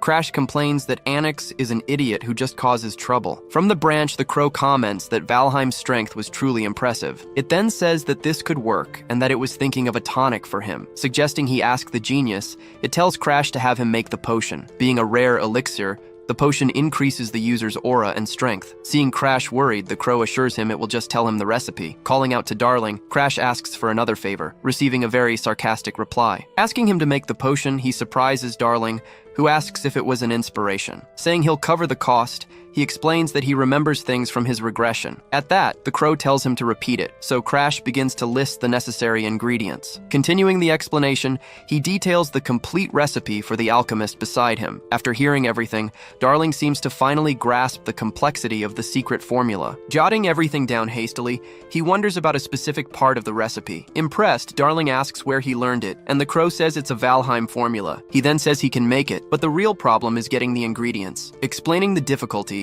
he says the fungus only grows in Hardenheart's territory. To solve this, Crash says he'll ask for help from his fiancée from the Hardenheart's family. With only the dragon grass left, he comments that it's a very mythical herb. Warning of the danger, he mentions that the grass can be bought on the black market. As Crash considers the option, Darling offers another way to get the item. He then reveals that the prize for the Empire's tournament is that exact golden grass. Remembering he's a Valheim, Crash explains that his participation would cause a diplomatic issue, but Darling reassures him and offers a potion, saying the genius has a plan. Holding the vial, He asks if the potion is meant to make him invisible. Suddenly, he screams in desperation as his body begins to change completely. Transformed, he's told the disguise is perfect for the open entry tournament. At this, Darling hugs him and says it would be great if he joined his harem. Perched nearby, the crow just watches the whole commotion without moving. Crushing the vial in his hand, he asks if this is some kind of joke. Completely terrified, Darling backs away and starts apologizing profusely to the young man. A few days later, Crash is training intensely in the room, preparing for the fight. With a focused gaze, he and his master face off before the training begins. Moving forward, the crow starts to attack with a series of fast, precise strikes. Spinning in the air, he continues the offensive, giving the boy no chance to react. Trying to defend himself, Crash dodges the attacks coming from all directions. With wide eyes, he manages to predict the next attack and prepares to defend. Using his sword, he barely blocks the blow, avoiding the hit. Even while dodging several strikes, he ends up getting hit by others during the training. Knocking him down, the crow says that's enough training for today. He then explains that the technique he taught is an advanced counter-attacking skill. Combined with his intuition, he says Crash has reached a level close to precognition. He then adds that with the elixir, his body will catch up to his mind. Saying they need to leave, he gets a confirmation from the boy, who is still on the floor. Now on his feet and wearing his cape, he prepares for the next journey. Holding the potion, he asks if the other guy brought what he had asked for. In a flashback, he asks if the potion will keep him hidden during the tournament. Annoyed, he says his friend should have given him this potion from the start. Asking about the duration, he hears the effect lasts for about a day. Holding the item, he complains that his friend is useful, but also exhausting. As he's welcomed, he hears that everyone was waiting for his arrival. The butler explains he has arranged for a merchant to help with the illegal border crossing. He praises Ariad's work, saying the mansion is secure. With a smile, the butler accepts the task and prepares for what's to come. Vowing to protect the place, he declares he won't even let the head of the family inside. Turning to the carriage, he remembers the day Darling gave him the cure. Kneeling, a man thanks him for curing his daughter, saying he has no more regrets. But Crash interrupts him and orders the man to serve him until told otherwise. Questioning the man, he asks if that isn't a small price to pay. With tears in his eyes, the man agrees and promises he will survive anything. With a smile, Crash says he can finally forget Ariad's past betrayal. As he begins to say his goodbyes, he has one more person to thank before leaving. With a basket in her hand, Bianca listens as he thanks her for the favor she did. He tells her she needs to rest, but she says she'll be back as soon as she gets the fungus. Handing him the basket, she says she'll wait for him at Blue Pine Hall. No rush. With a smile, he agrees and promises to return as soon as he can. Opening the basket, she finds sandwiches and asks if that was what the noise was about. Saying she'll eat later,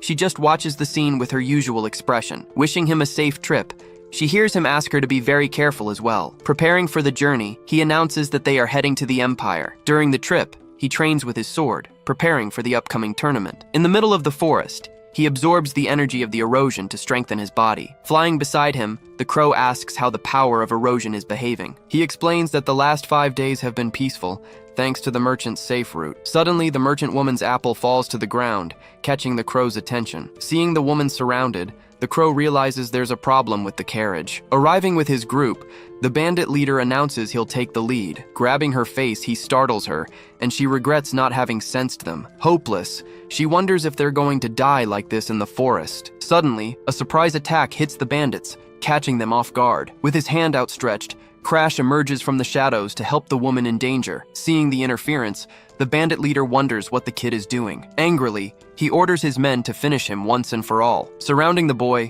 one of the bandits yells that he can't use weapons here. Pointing his sword, he asks if they mean this weapon. Advancing with speed, he attacks the group, striking everyone with his sharp blade. With a serious look, he faces the bandit leader, ready for a confrontation. Impressed, the leader says he's no ordinary kid. Raising his axe, he swears he'll end it all in a single blow. He then attacks, but Crash easily defends the blow, surprising the bandit. Counterattacking, he hits the bandit with a swift strike, ending the fight right there. Unable to hit him, the bandit yells that tricks like that won't work. Preparing a new strike, he announces he'll use a special technique to finish this. Remaining calm, he simply observes the bandit's movement without showing any reaction. With a confident smile, the bandit says he finally caught him off guard. Using his phantom axe, he launches a powerful attack towards the boy. At the last second, Crash reacts to the imminent blow, focusing his gaze on the attack. But at the moment of impact, something unexpected happens and interrupts the bandit's attack. Then he reveals a new technique, preparing a counterattack that surprises his opponent. At this, the bandit is completely shocked, not understanding what is happening. With his new skill, he moves forward, and the bandit calls him a disciple of the butcher dog. With his sword on his shoulder, he asks if Crash is one of the butcher's men. It's then explained that the butcher is Berkman, a servant of the World Invader. Destined to slaughter people, he was ultimately stopped by the powerful Charlotte Valheim. After fending off the attack, Crash wonders what's really going on here. Seeing the newspaper, he remembers that this incident made Charlotte famous throughout the Empire. Wondering about the subordinates, he doesn't understand why they're in this area. Seeing the bodies on the ground, the merchant wonders if it isn't too soon. With a bad feeling, his expression turns serious and very suspicious. Turning his back, he tells them to grab the dragon grass and get out of there. Arriving in the imperial capital, Ceylon, they prepare for the next stage. Near the registration sign, he observes the bustling crowd of competitors. Looking at the crowd, he comments on the number of people who showed up to fight. From the balcony, Princess Sisley watches the competitors, finding them all very interesting. Excited, she vows to take all her diamonds with her to the Laheln Academy. Covering her mouth, she gets annoyed and tells them not to mention her father's name. Calling out to the princess, her assistant seems worried about the girl's behavior. With her hands over her ears, Princess Sisley tries to ignore her father's voice. Since she was 7, she was already solving math problems far too advanced for her age. Seeing her talent, her tutors said she could rewrite the Empire's history. With this, she became a potential candidate to take the throne in the future. Crumpling the paper, she knew that getting involved in the succession would be certain death. Tossing everything aside, she decided she needed to make everyone give up on her completely. To survive, she had to become a completely different person from who she was before. From then on, she used her mind to act like an uncontrollable troublemaker. Over time, even those who praised her began to think they had misjudged her. Watching the princess, the assistant knows her behavior is just an act. From the balcony, the princess points and tells her assistant to look at a specific person. Observing the young man, she comments on his dark aura and half-closed eyes. She also points to the crow perched on the hooded young man's shoulder. Questioning if he's from Valheim, the assistant doubts the enemy family would show up. Asking them not to underestimate her instincts, the princess prepares to approach him. Leaping from the balcony, she shouts that she's going to check out the suspicious guy up close now. Landing in the middle of the crowd, she announces it's time to expose his identity, but she trips on someone's foot, suddenly falling flat on her face. With her face on the ground, she's completely shocked by what just happened. Standing in front of him, she can't believe he made her trip. Grabbing her arm, he calls her a wild child in a scolding tone. Then he tells her to watch where she's going and turns to leave. Noticing his calm tone and attitude, she becomes suspicious of the mysterious young man. Realizing she recognized him, he regrets running into the 4th princess here. With his registration complete, he says that now he just needs to find an empty inn. But he finds a sign warning that the inn is currently full. Every door he finds shows the same sign, leaving him with no options. Standing on the stairs, he realizes that every place in the city is full. With nowhere to stay, he says it looks like he'll be sleeping outside. Hearing someone call him, he turns around to find an unexpected person speaking to him. An old lady asks if he's entering the tournament and offers him a place to stay. With a gentle smile on her face, she waits for the hooded young man's answer. Even though the crow finds it suspicious, Crash accepts the kind lady's offer. Being scolded, he says he slept in his past life and won't do it again. With disdain, the crow just complains about regressors as it follows the young man down the street. Arriving at the house, the old lady announces they've finally reached their destination. Going up the stairs, he thanks her, and she tells him he can use the room on the 2nd floor. Relieved, he celebrates having a bed, but then he sees the princess standing nearby. With a smile, she recognizes him and says he's the guy from earlier. Covering his face, he's speechless at being discovered by the Empire's princess. Deciding to ignore her, he heads for his room, trying not to be recognized by her anymore. As he goes to open the door, he comments on how strange the whole situation is. Being ignored, the princess wonders if he likes boys, remembering Darling. Hearing her assumption, he gets annoyed as an embarrassed Darling appears in his memory. Hiding in his cloak, he says she's not his type and that there are others. Saying he's under no obligation to answer, he keeps walking and ignores her completely. With a smile on her face, the princess decides to follow the mysterious young man through the house. From the top of the stairs, he tells the girl to stop following him. Ignoring his request, she invites him to eat so they can get to know each other better. Refusing the invitation, he says it would be too much trouble and that he doesn't want to go. Maintaining his expression, he just continues on his way without paying her any more attention. Surprising him, she asks if he acts this way even though he knows she's a princess. With a challenging look, She calls him Lord Crad from the kingdom of Starin. Shocked, he realizes she figured out his identity from their brief interaction. Trying to throw her off, he tells the children to finish their dinner and get ready for bed. Annoyed by his taunt, she asks who he's calling a child. Her assistant then asks if the boy is really from Starin, and the princess confirms it. Explaining her reasoning, she says that people from Starin have a unique and distinct intonation. From afar, she comments that he can't hide the small details in his speech. With a disturbed look, she notes that he knows who she is, but she doesn't recognize him. Her assistant suggests capturing him, but the princess stops her, telling her not to interfere. Changing the subject, she asks about her sister, and the assistant confirms her predictions. She reveals that Princess Sigrun seems like a completely different person now. With a frightened look, the princess says that's not the sister she knows. Holding the bars, she realizes her bad feeling was right all along. With her eyes closed, she has a vision of the palace drowning in blood. At the tournament, a fighter finishes his opponent with a powerful blow on the arena floor. Another competitor smashes into the wall, showing his strength and winning his fight as well. With the qualifiers over, the 4 victors are called to leave the stage. In the arena, the spectators wonder who the young man is and comment on his strange crow. Remembering the princess, he thinks that a conversation with her could be very dangerous. With a focused gaze, he tries to concentrate on what's next. At least the girl didn't affect his performance in the preliminary rounds of the fighting competition. Approaching another victor, a man says that the weak didn't stand a chance. Stopping in front of him, the bandaged man comments on the rumors he's heard about him. Then he asks if Crash is an assassin from the Night Crows, which surprises him. An explanation reveals that the Night Crows are a feared organization from the Empire's underworld. Denying the accusation, he says the man is mistaken and that he isn't part of them. Saying he doesn't want to fight, the man suggests they be friends from the underworld. Extending his hand, he introduces himself and formally calls Crash a Night Crow. Suspicious of his gaze, the crow realizes there's something very wrong with that guy. Flying up, the crow announces it will handle the situation alone from now on. Confused, the bandaged man suddenly freezes as if in shock. Completely unresponsive, he begins to stagger backward, about to fall to the ground. Asking what was done, he's told it was a simple brainwashing spell. With the crow's permission, Crash decides to call the man over for a quick chat. Under control, the man reveals that the Night Crows were almost wiped out. He continues, saying they are at the tournament on the orders of their new master. When Crash asks who it is, the man seems confused for a brief moment. While eating, a man is revealed to be the new master, the second prince of the Empire. The crow asks what's wrong, seeing that Crash has become thoughtful and serious. He then explains that the Night Crows were a trap to monitor the nobles. Therefore, their master has always been the royal family,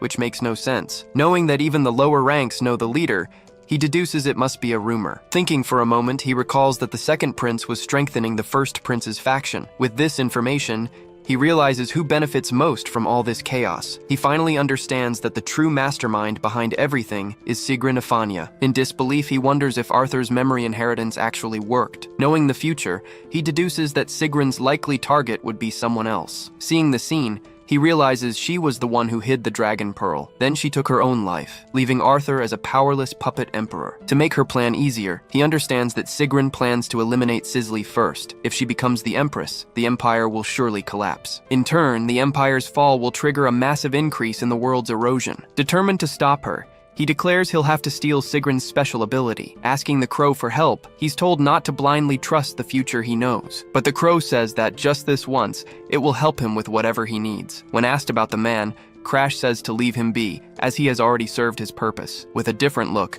the crow decides it will turn the man into its servant. Ordering him to return to his post, the man receives a black star on his face. Watching the man leave, the crow asks what their next move will be. With his face in his hands, he announces it's time to use the disguises. He explains they will infiltrate the tournament and hunt down the real Night Crows. In a dark room, the true leader of the crows grows angry with the imposter, Crash. Pulling his mask down, he prepares to show his true face. With a furious glare, he swears the imposter will pay dearly for this. In the tournament arena, Crash finishes his opponent with a chokehold on the ground. Announced as the winner, he raises the crow to celebrate with the crowd. The crowd goes wild, calling his victory amazing and unbelievable. He realizes that everyone now believes he is a true Night Crow. Seeing the princess in the stands, he hopes the real crows show up soon. Waving at him, the princess ignores the warning and continues to watch the fights. At the end of the day, he finds her. She tells him she heard about his dominant victory. Surprised by his strength, she says he's no ordinary boy. Asked about his gaze, Crash keeps a straight face and remains silent. Saying it's nothing, he comments that she's had a very complicated life. Turning his back, He just warns her to be careful and watch her back. With a hand on her head, she gets frustrated and prepares for the main event. Looking at the door, she's sure something happened and wonders about him. Calling her assistant, the princess asks if she can trust the hired imperial spies. The assistant replies that she'll check again, just to be absolutely sure. Watching the princess, he deduces she's already figured out Sigrun's entire plan. Turning away, he wonders if she knows he's just pretending. Suddenly, a voice calls him, and he turns to face the man. The man then asks if he's having fun pretending to be a crow. Behind him, the crow's servant appears, making the situation strangely familiar to him. With a smile, he says he didn't expect the real crows to show up so soon. With 2 daggers in his hands, the man prepares to fight the imposter. Moving quickly, he launches a swift attack at the hooded young man, but Crash easily defends the blow, revealing his own 2 blades to him. Blocked, the man is surprised but continues his relentless attack. Dodging, Crash narrowly avoids the blow, escaping the attack. Grabbing his arm, the man warns that once caught, he's nothing. With a furious look,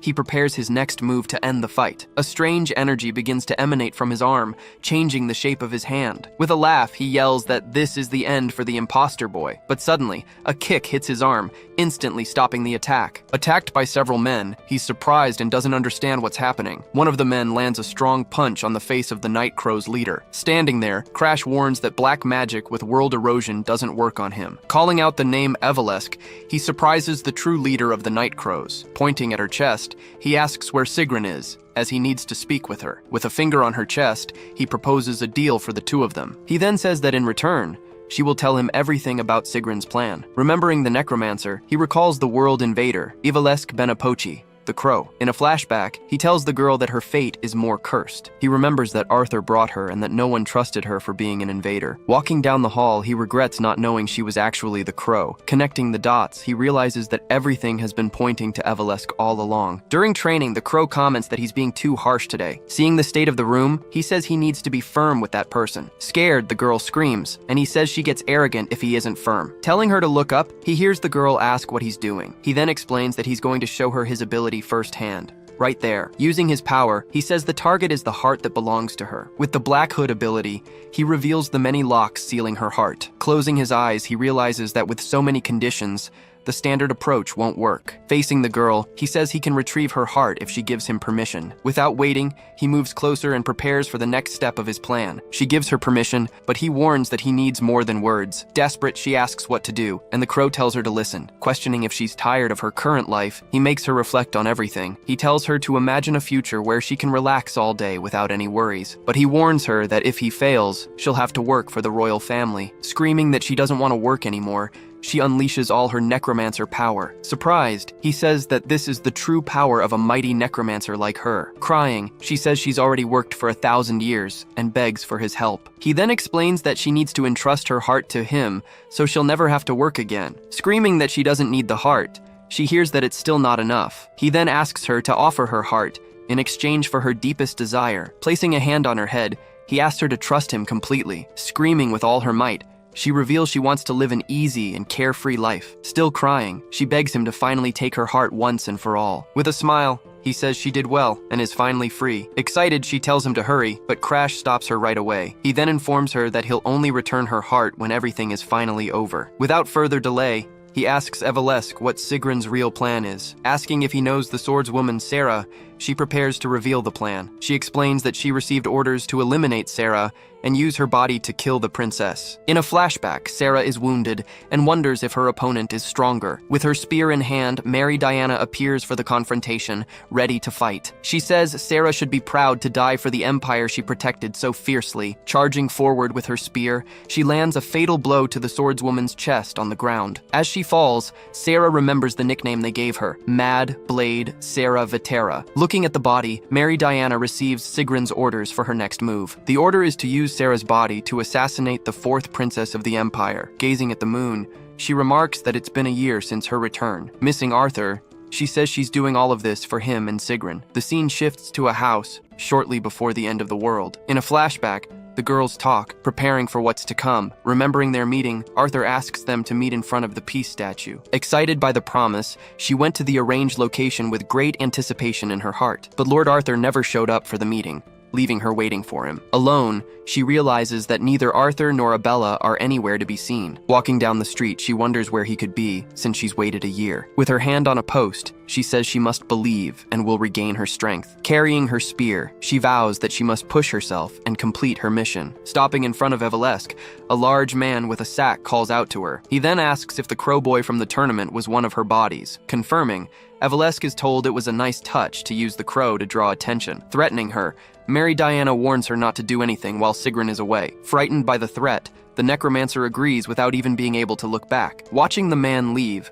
Mary Diana comments that she usually collects ugly bodies. With a smile, she asks why Evelesk kept one as cute as Crad. With a smile, Crash says it's a shame that he's just a body. In the finals, he faces his opponent, a 14-year-old commoner named Pere. Holding his weapon, he knows that Pere only appears to be a kind-hearted young man. Drawing his sword, he reveals that Pere is one of the warriors of the Azure generation. Next, Pere says that he doesn't like murder and doesn't seem to be the type. He continues, saying they can both stop being crows and live normally at the academy. Facing Crash, he says that he hasn't changed at all and is still the same as before. Asking him to give up, Pere charges forward, ready for the final battle between them. Wielding his weapon, Crash thinks that Pere is a kind and good-hearted friend. The judge interrupts, giving Pere some advice before the fight truly begins. With a serious look, Crash warns that clinging to hope will prevent him from resisting. Pere is shocked, recognizing the stance of rejection Crash takes before him. The judge then lunges with a surprise attack, revealing himself as a hidden enemy. Using the 10 steps of the shadow, he attacks, saying the fight is disappointing. Seeing the move, Crash is surprised, recognizing the technique of the incoming attack. Attacked from two sides, Pere manages to defend against both blows. Surprised, the judge wonders if he managed to read his feint. Seeing that all his blows are blocked, he realizes that Crash knows his moves. Noticing the look of astonishment, Crash thinks that he's looking at him as if he were a ghost. In his thoughts, he says it's like someone who has already died once. Remembering the past, he knows that Pere created the technique and trained very hard. With this memory, he realizes he understands the boy better than the boy understands himself. Unable to hit him, Pere says that his attacks can't reach his opponent. He then congratulates him for awakening the true potential of his dull blade. Looking at Pere, he just asks him to become even stronger. Then he attacks, saying it's in case his hope is ever destroyed. With the victory, the judge announces that the grand winner of the tournament is Crad. Looking at the arena, he wonders if they will meet again in the future. In a memory, Pere thanks him for lifting the curse that bound him. With a determined smile, he promises that he will work hard and protect this world. With the vision of the past, he says it was the first thank you he ever received. Turning his back, he simply says goodbye and that he'll see him at the academy. Fallen on the ground, the judge laments, as his sword and disguise lie discarded. After the tournament, he says they will meet again in La Helm soon. With a smile, Prince Chiffon congratulates him, praising his performance as the Night Crow. He then imagines that with the crows, the throne will naturally be his in the future. Before the prince, Evelesk says it's an honor to gain his royal favor. Suddenly, a man approaches them, and the prince becomes alert at the interruption. Stepping forward, a group of knights begins to surround everyone. Annoyed, the man asks who they are and how they dare to interrupt the second prince. Surrounded, the prince wonders why the Black Dragon Knights are present. A woman steps forward, preparing to announce the accusation against him. With a firm gaze, she announces that Prince Chiffon is under arrest for attempted murder. Surprised, he shouts and asks why he would kill that fool Sisley, his sister. The woman then reveals they found a signed order from him in the crow's hideout, shouting that it's ridiculous. He denies writing any such order. He then orders Evelesk to execute the traitors who are framing him. Suddenly,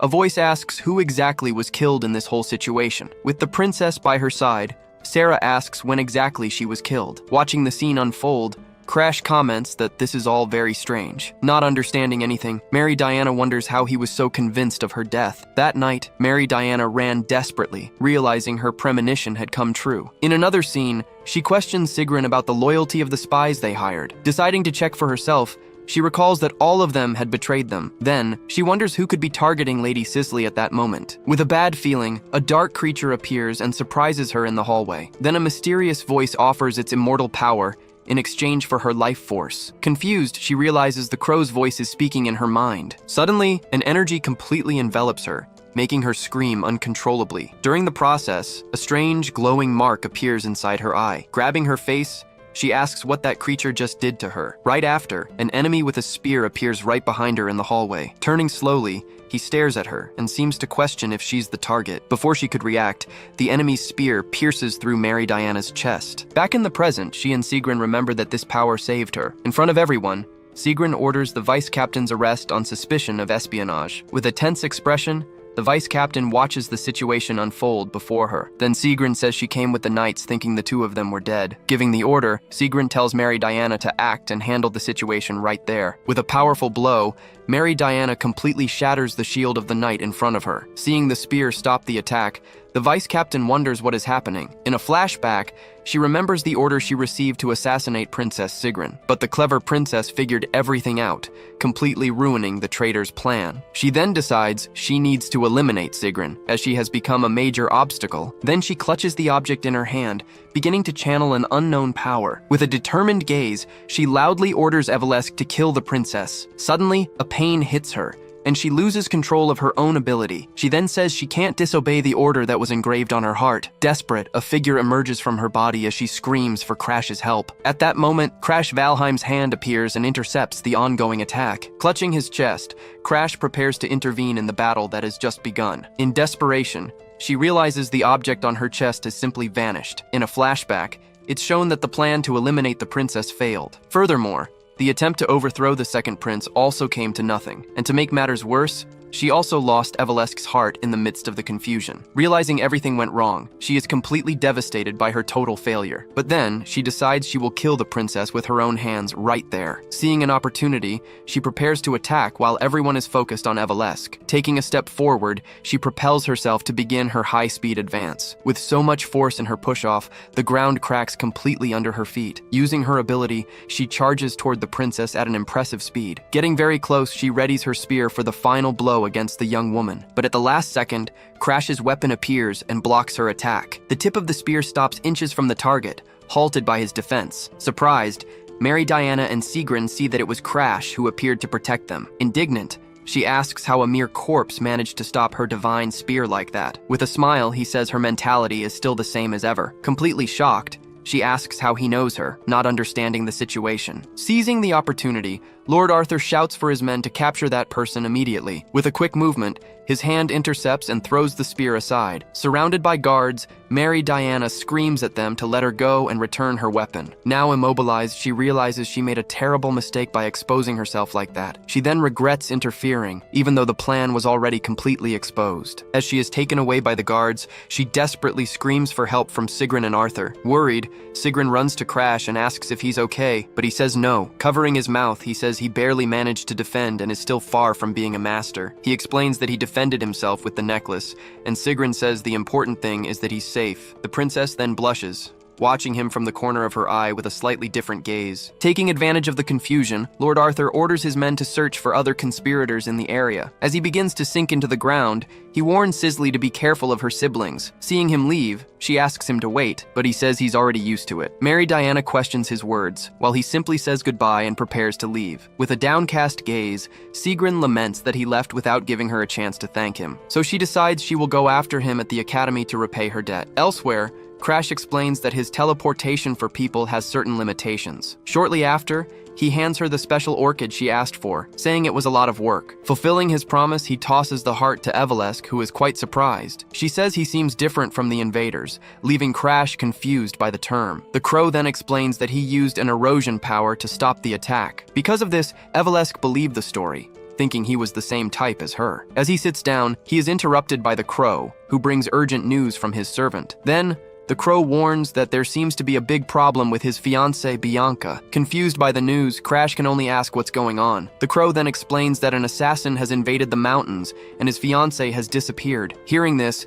he's shocked, picturing the danger she's in. Gritting his teeth, he understands the bad feeling he had when he met that disciple. Desperate, he yells at Evelesk that they need to get to Hardenhearts as fast as possible. Though confused by the order, she agrees, and the carriage speeds down the road. Once inside the vehicle, she asks how an intruder could have a fiancé. Thinking for a moment, she recalls that the Valheim's fiancé also lives in that place. Suddenly, he turns and tells her he's not an intruder. Beginning to transform, he reveals that the name Crad is just a disguise. Revealing his identity, he says he is Crash Valheim, the youngest son of the family. Completely in shock, Evelesk drops the heart she was holding. On the floor, the heart begins to pulse as she repeats the name Valheim. Inside the carriage, she screams that she's been with a Valheim this whole time. Arriving at the camp, he blames himself, saying this is all his fault. Full of guilt, he regrets not being honest, as Bianca never would have gone there. Then, The servant asks Jenica why she went to the mountains. Explaining the situation,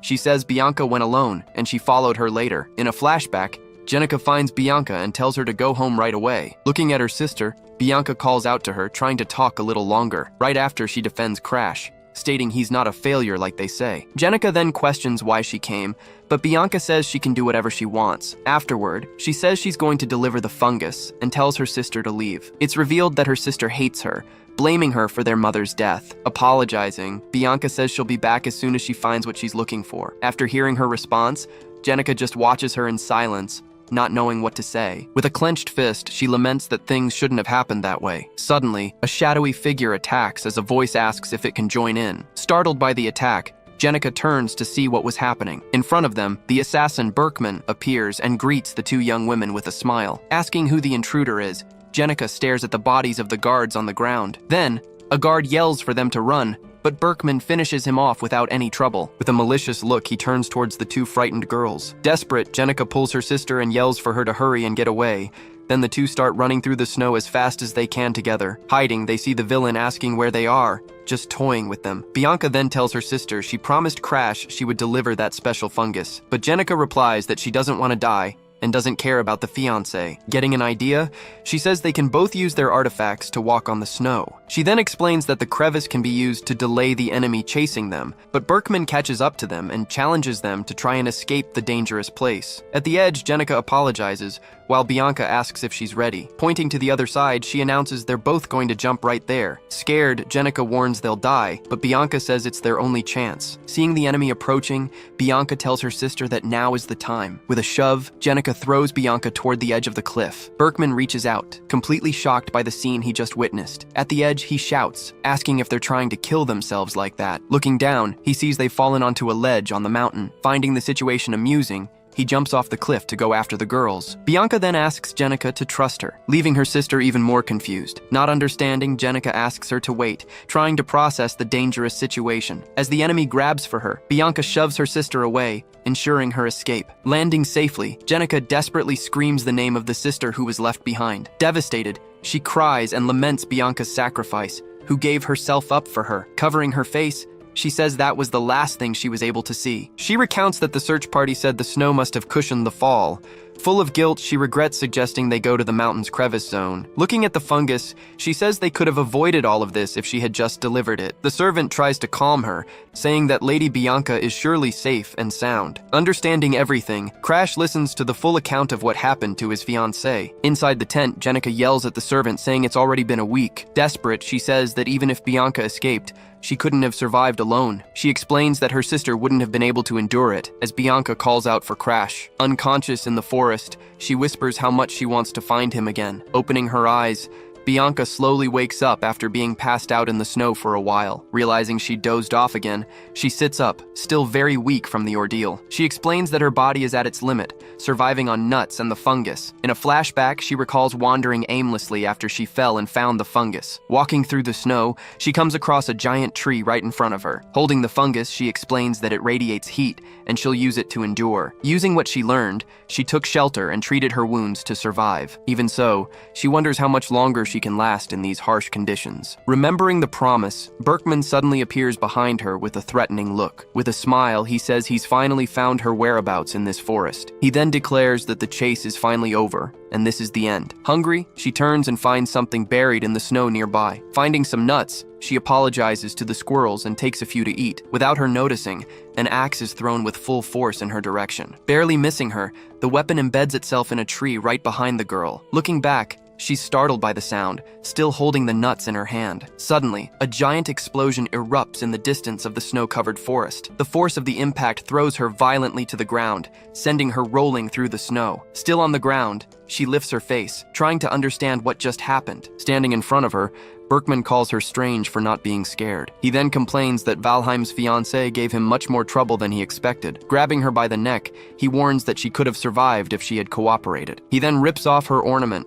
commenting that it could be worth a lot of money to him. In a memory, she recalls the peaceful days she spent at the Valheim mansion. She remembers the happy moments she shared with the young Crash Valheim. Back in the present, tears start to stream down her face at the memory. As she's being choked, she laments that she will miss those days filled with peace and warmth. At that exact moment, Crash emerges from the shadows to finally rescue his fiancée. With a direct punch, he lands a solid blow on Berkman, sending the assassin flying. Lying on the ground, the villain angrily asks who the hell the guy who attacked him is. Holding Bianca in his arms, he tells her she did very well. He then tells her to leave the rest of the situation to him. Almost powerless, she can only whisper his name in response. Placing her on the ground, he asks the crow, Krim, to ensure her safety. In another scene, the crow explains it cannot interfere because of the code. Hearing the explanation, he simply nods and says he understands the situation. Then he remembers that Evalesk already teleported him, so it wouldn't be breaking the code. The crow then warns that Berkman is much stronger than he imagines. Sensing the danger,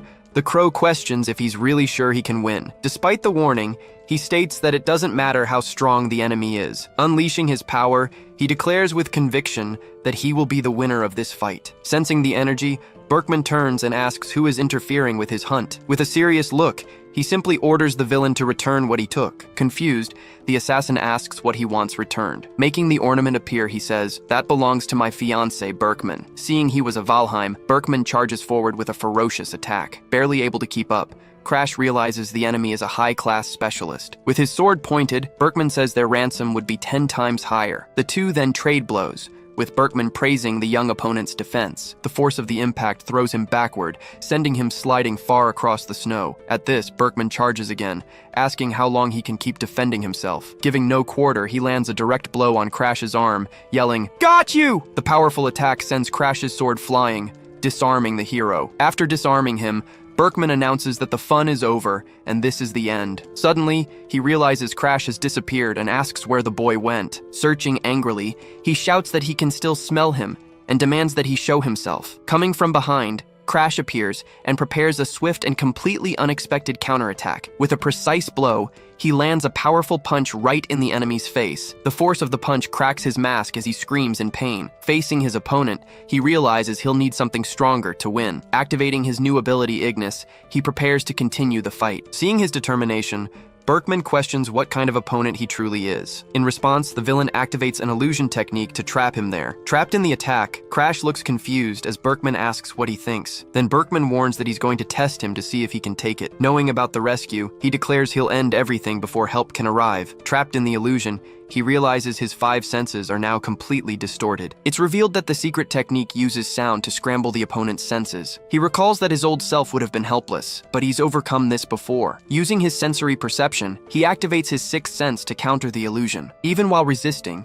he knows Berkman is still much stronger than him at that moment. With a plan in mind, he decides to use his enemy's arrogance to his advantage. Berkman then repeats his threat, saying he'll finish him off before any rescue arrives. Taunting his enemy, Crash says that his threat is actually a lie. Without hesitation, he positions himself to defend against the next incoming blow. Suspicious, Berkman notices that his movement was not normal for the situation. With a focused expression, he prepares for his adversary's next move. Launching a fire attack, he tries to hit his enemy with a surprise strike. Seeing the attack, Berkman says he's not common prey like the others. He then warns that he'll approach carefully and threatens his fiancée. Despite the provocation, Crash remains still, showing no reaction to what he heard. Seeing him motionless, Berkman asks if the illusion is starting to affect him. He then warns that he'll keep pressing until his opponent finally hits the ground. Holding his flaming sword, he prepares for the waves of phantom attacks. Trying to defend himself, he struggles to block the several axes coming his way. Seeing the scene, the little bird despairs, questioning if it's okay to die like this. At this, Evalesk wonders if she should intervene, but she fears his master's revenge. She recalls that his master would hunt them to the ends of the earth for revenge. From the force of the fight,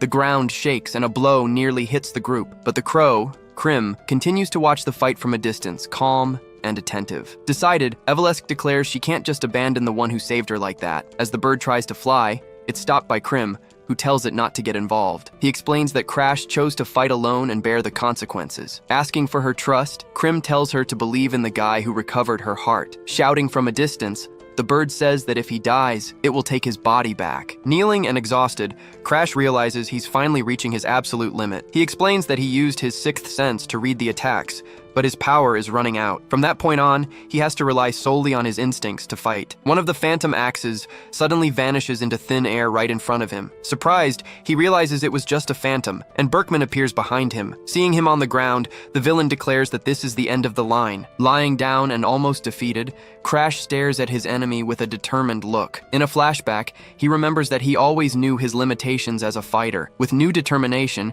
he unleashes a hidden power that was stored within him. Berkman's illusion shatters completely with the boy's release of power. He then reveals that he had been hiding his true strength throughout the entire fight. Unleashing the power of erosion, he transforms it into strength with his flames. Using this power, he forces his body to break its own limits to fight. With his body bleeding, he reveals he can only use this power for 3 seconds. With his time running out, he charges forward, saying he'll end it all before it's over. Completely shocked by the turnaround, Berkman can't believe what he's seeing. Impressed, he admits he couldn't even follow the movement with his eyes. Seeing he's about to die, he uses his phantom voice technique to defend himself. With his strike deflected, Crash complains that he was aiming right for his neck. He explains that the sound blurred his vision, causing him to miss the target. The villain then prepares a quick counterattack with his dark energy claws. Shouting, he charges at the hero to try and end the fight for good. Without his power, Crash's sixth sense shows that the claws will hit him, but he grabs the enemy's hand, stopping the attack and surprising the villain. Determined,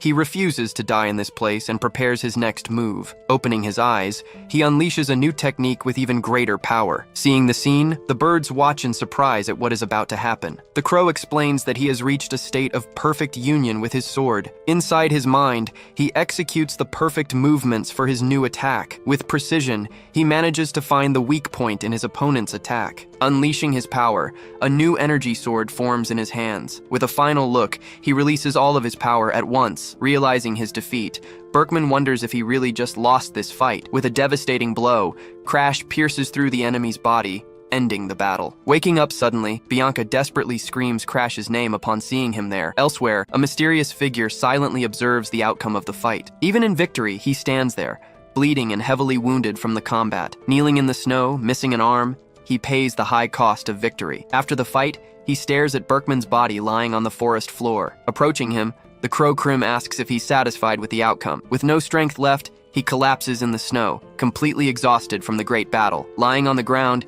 he replies that he's far from satisfied. Seeing his condition, the Crow decides it's time to head home. Afterward, everyone gathers to take Crash and Bianca back to Blue Pine Hall. She says that if he showed his feelings, the world wouldn't seem so gray. Sitting on the sofa, he just watches her in silence, not knowing what to say. He then asks what is worse, having emotions or having none at all. With a smile, she says he wouldn't feel a thing if she died right now. Irritated, he replies that this is only happening because of their family's decision. In a flashback, the leader of the Hardened Hearts loses his mind and eliminates his entire family. After the tragedy, the Valheim family decides to unilaterally break off the engagement between the two. At their last meeting, he agrees that they will probably never meet again. Using his power, he warns her not to blame him if she ends up wanting to die. Even though she is frightened by the threat, she stares back at him with a serious look. Then his power envelops her, and a creature swallows her completely right there in the room. With his hand outstretched, he manages to absorb the curse from her body into himself.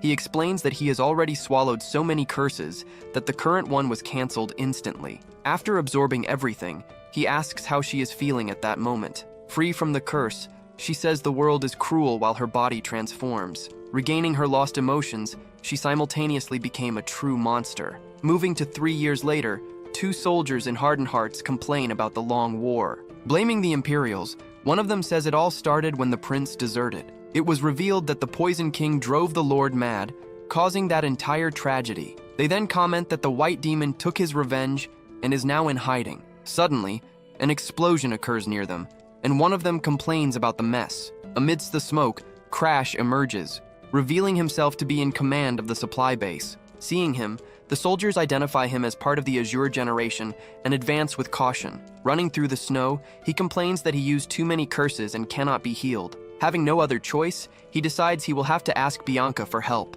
Arriving at the gate, he knocks hard and yells for Bianca to open it immediately. Then, an intense light emerges from the crack in the door as he begins to push. From above, a figure launches a devastating ice attack against the soldiers. By the attack, all the soldiers who were chasing him are hit and defeated for good. Finding the person who helped him, He says it has been a long time since they last saw each other. Wounded and with a sword thrust into her chest, Bianca can only manage to call out for Crash. Completely shocked, he holds her and screams her name, unable to believe what he sees. Seeing the wound, he asks who did that, but she asks him to remember. In a memory, she questions him about what is more difficult, having or not having emotions. She then says that her sister Jenica confessed that she never truly hated her. In tears, the sister said she hated herself for feeling that way about her. At that time, the young Bianca just listened to everything with a very focused and serious look. In another moment, she is seen lying inside a transparent ice coffin. She explains that she felt nothing when the place that tormented her finally collapsed. But when she understood emotions, she was finally able to comprehend her sister's words. With tears in her eyes, she realized that her older sister loved her very much. Then she laments, thinking how everything could have been different if it had been much earlier. Perhaps they could have shared the pain and talked like a real family. And also, in another scenario, things could have been different between the two of them. Dying, she says that perhaps with him, they could have stayed together in the end. With his head bowed, he just listens to her last words in silence. Waking up from a nightmare, he calls out Bianca's name, still very shaken. At that, her hand touches his, which was all bandaged there on the bed. By his side, Bianca tells him that she is right there and that he has finally woken up. He then asks if he is in Hardened Hearts, and she worries about his arm. Giving her a scolding, he asks why she went alone, and she explains the reason. Getting up in bed, he moves with a bit of difficulty and pain. Next, he picks up her hair ornament that was lying nearby. Trying to put it back, she apologizes for him not being able to fasten it properly.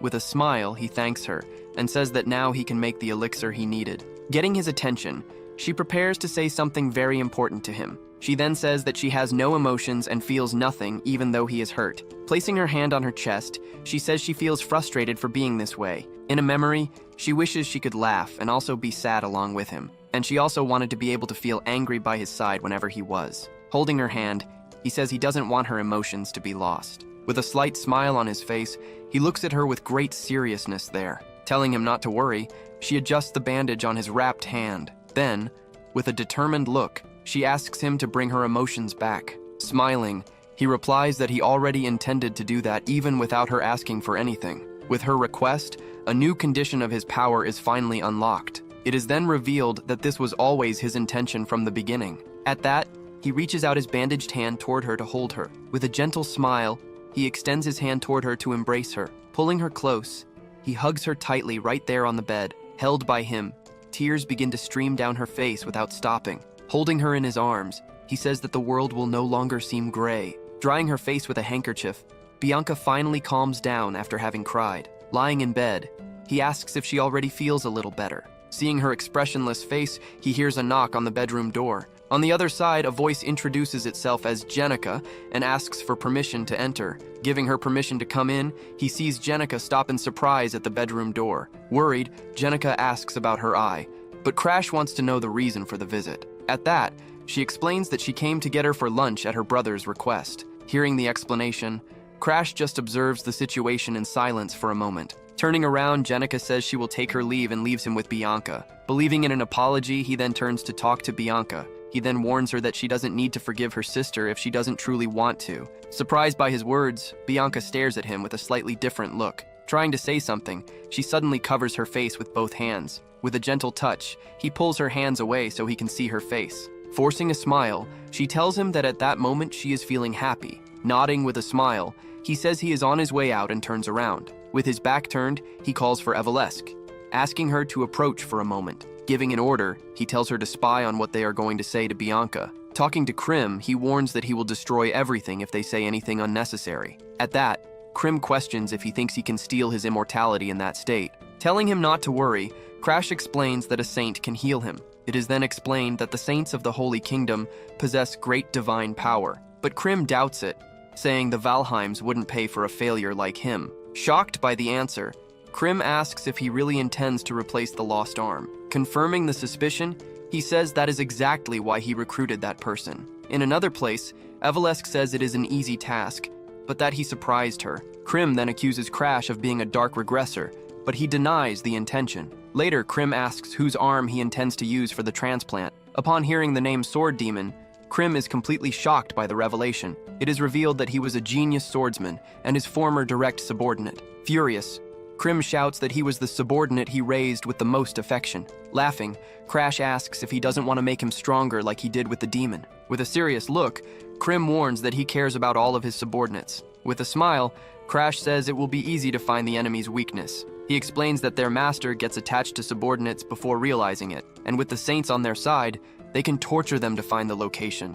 Scared by the plan, he remembers a warning that Arthur gave him. Realizing the weakness, he says he can use attachment to manipulate his master. Then he explains that he can bring the sword art back with the transplant.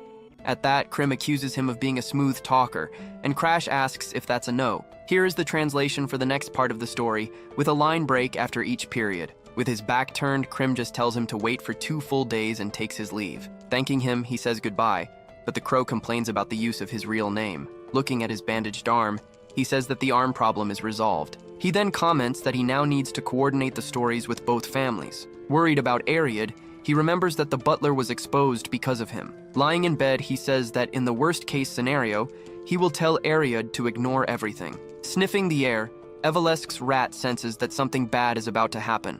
In a family meeting, Bianca refuses the proposal that was made to her there. In a rage, her older brother, Mariokin, tells her to pass the position to Jenica. Rebutting, Jenica says that the failure defeated an expert and will be an asset. Looking at her brother, Bianca says she will not give up her position as the fiancé. With a furious look, he shouts that she is cursed and will soon be discarded. Seeing the fight, Jenica reprimands him, but he says it is only the truth. He then suggests that she take the place, but Jenica cries and questions the family. Without caring about the house, she asks if her father and brother even care. Firmly, Bianca says her feelings will not change and she will stay by his side. Completely shocked by the response, Mariokin slams the table and stands up furiously. Suddenly, a butler enters the room and says he is busy and asks for leave. Interrupting the meeting, Crash says he heard a conversation he could not ignore. Showing 2 fingers, he says there are 2 rumors circulating about him out there. He says the first rumor speaks of how he saved his fiancée, but the second says their security is weak and exposed him to danger.